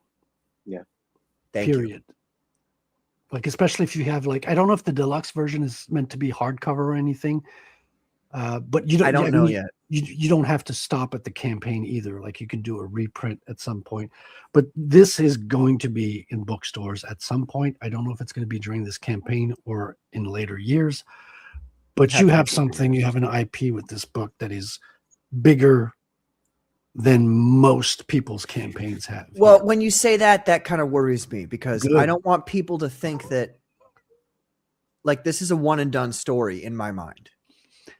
It's one and done a story in my mind in the sense that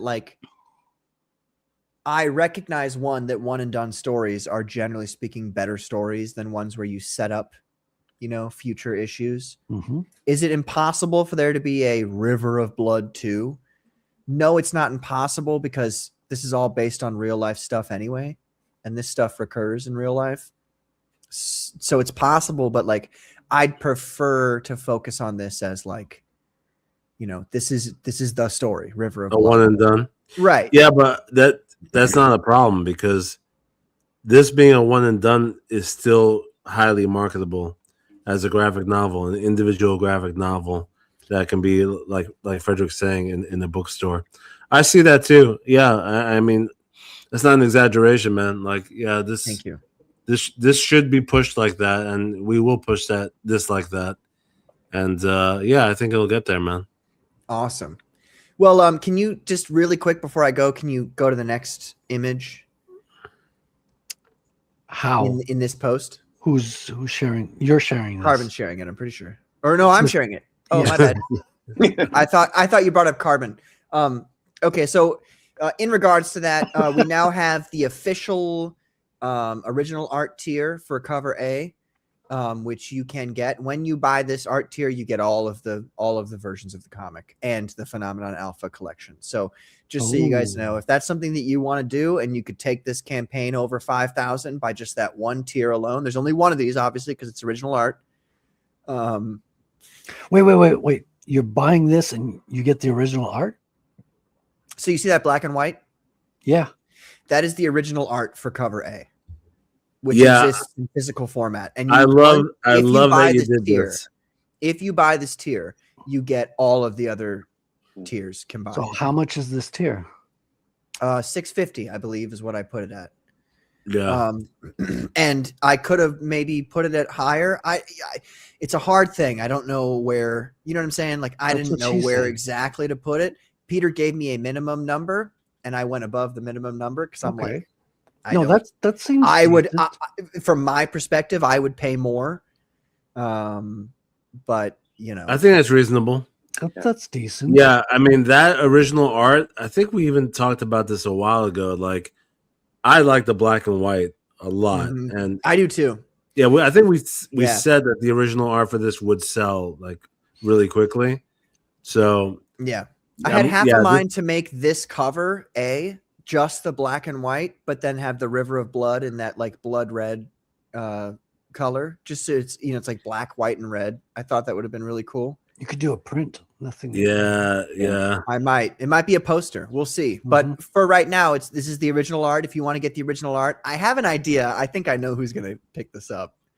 I'm pretty sure I know who's gonna pick this up once he finds out about it.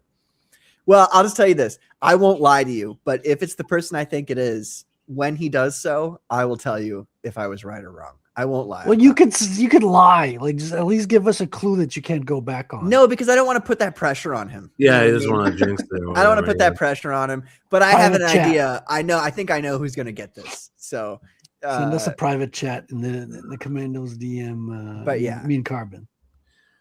But I think, yeah, I think we got to push this campaign a lot more, man, on other channels too. I don't know. Yeah, I mean, there was a ComicsGate Live the beginning of this year.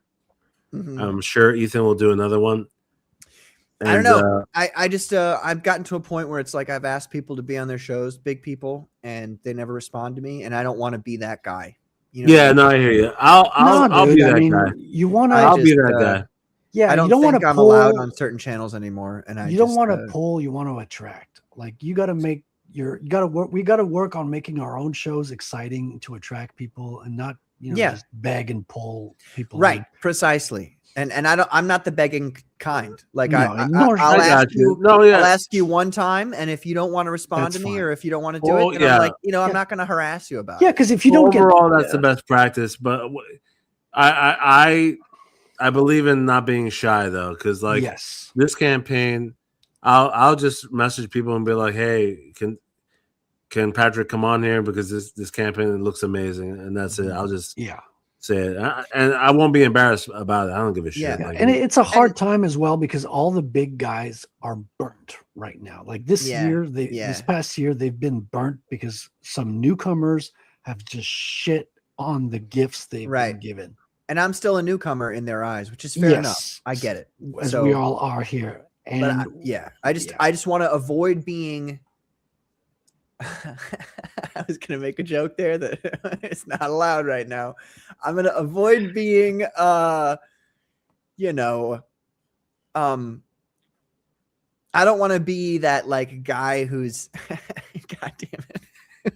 Well, you don't want to be annoying. I mean, we get it. Like, I don't want to be the guy who's like, he's got rejected, but he keeps coming. No, you don't want to do it. No, Yeah. exactly. If you're first of all, if you're not being told no, you're not asking enough. But you shouldn't be begging the same. There's a middle ground. You got to be asking, because if you don't ask, you don't get. Yeah. But if you get told no, like you got to at least give some distance, like give some time and some distance. Well, no one's ever said no to me. No one's ever been like, no, I don't want to have you on my show. Well, the other thing is, the other thing is, this is a large part of this project, obviously, is Peter Gilmore. Yeah. So with Peter being a huge aspect to it, like it wouldn't be anywhere where it is without Peter. Well, he's already on the Kings. Like, it doesn't get any bigger than that. Yeah. Well, what I mean is that, like, I don't think anyone would hesitate to promote a project that Peter's working on, right? So if they're made aware of it and be like, hey, this is Peter Gilmore's big art piece this year, like, they'll do it, So. But a lot of that relies on me too, and I can feel this, that I've not been as insistent with promotion as I ought to be. And so that's my big change that's coming in Yeah, but you've 2026. been Is I'm just focused doing a on lot getting more. better as well. You've had this Yeah. operation, this Yeah. sex change thing that's been going on in your life, Right. which is very I'm important. gonna and have to central. take these jokes for forever because I don't want to talk about what it really was. But I'm just yanking your chain. no, I know other people have made those same jokes. It's not a big deal. But, Yeah, by the way, glad to see that you're doing well, man. Everything went fine. So you added It some really did. inches, added some inches to your height. If I'm still, this is week 2 right now, but like week 3, like if everything is going the way it's supposed to, you guys don't even understand. I'm gonna be a new man.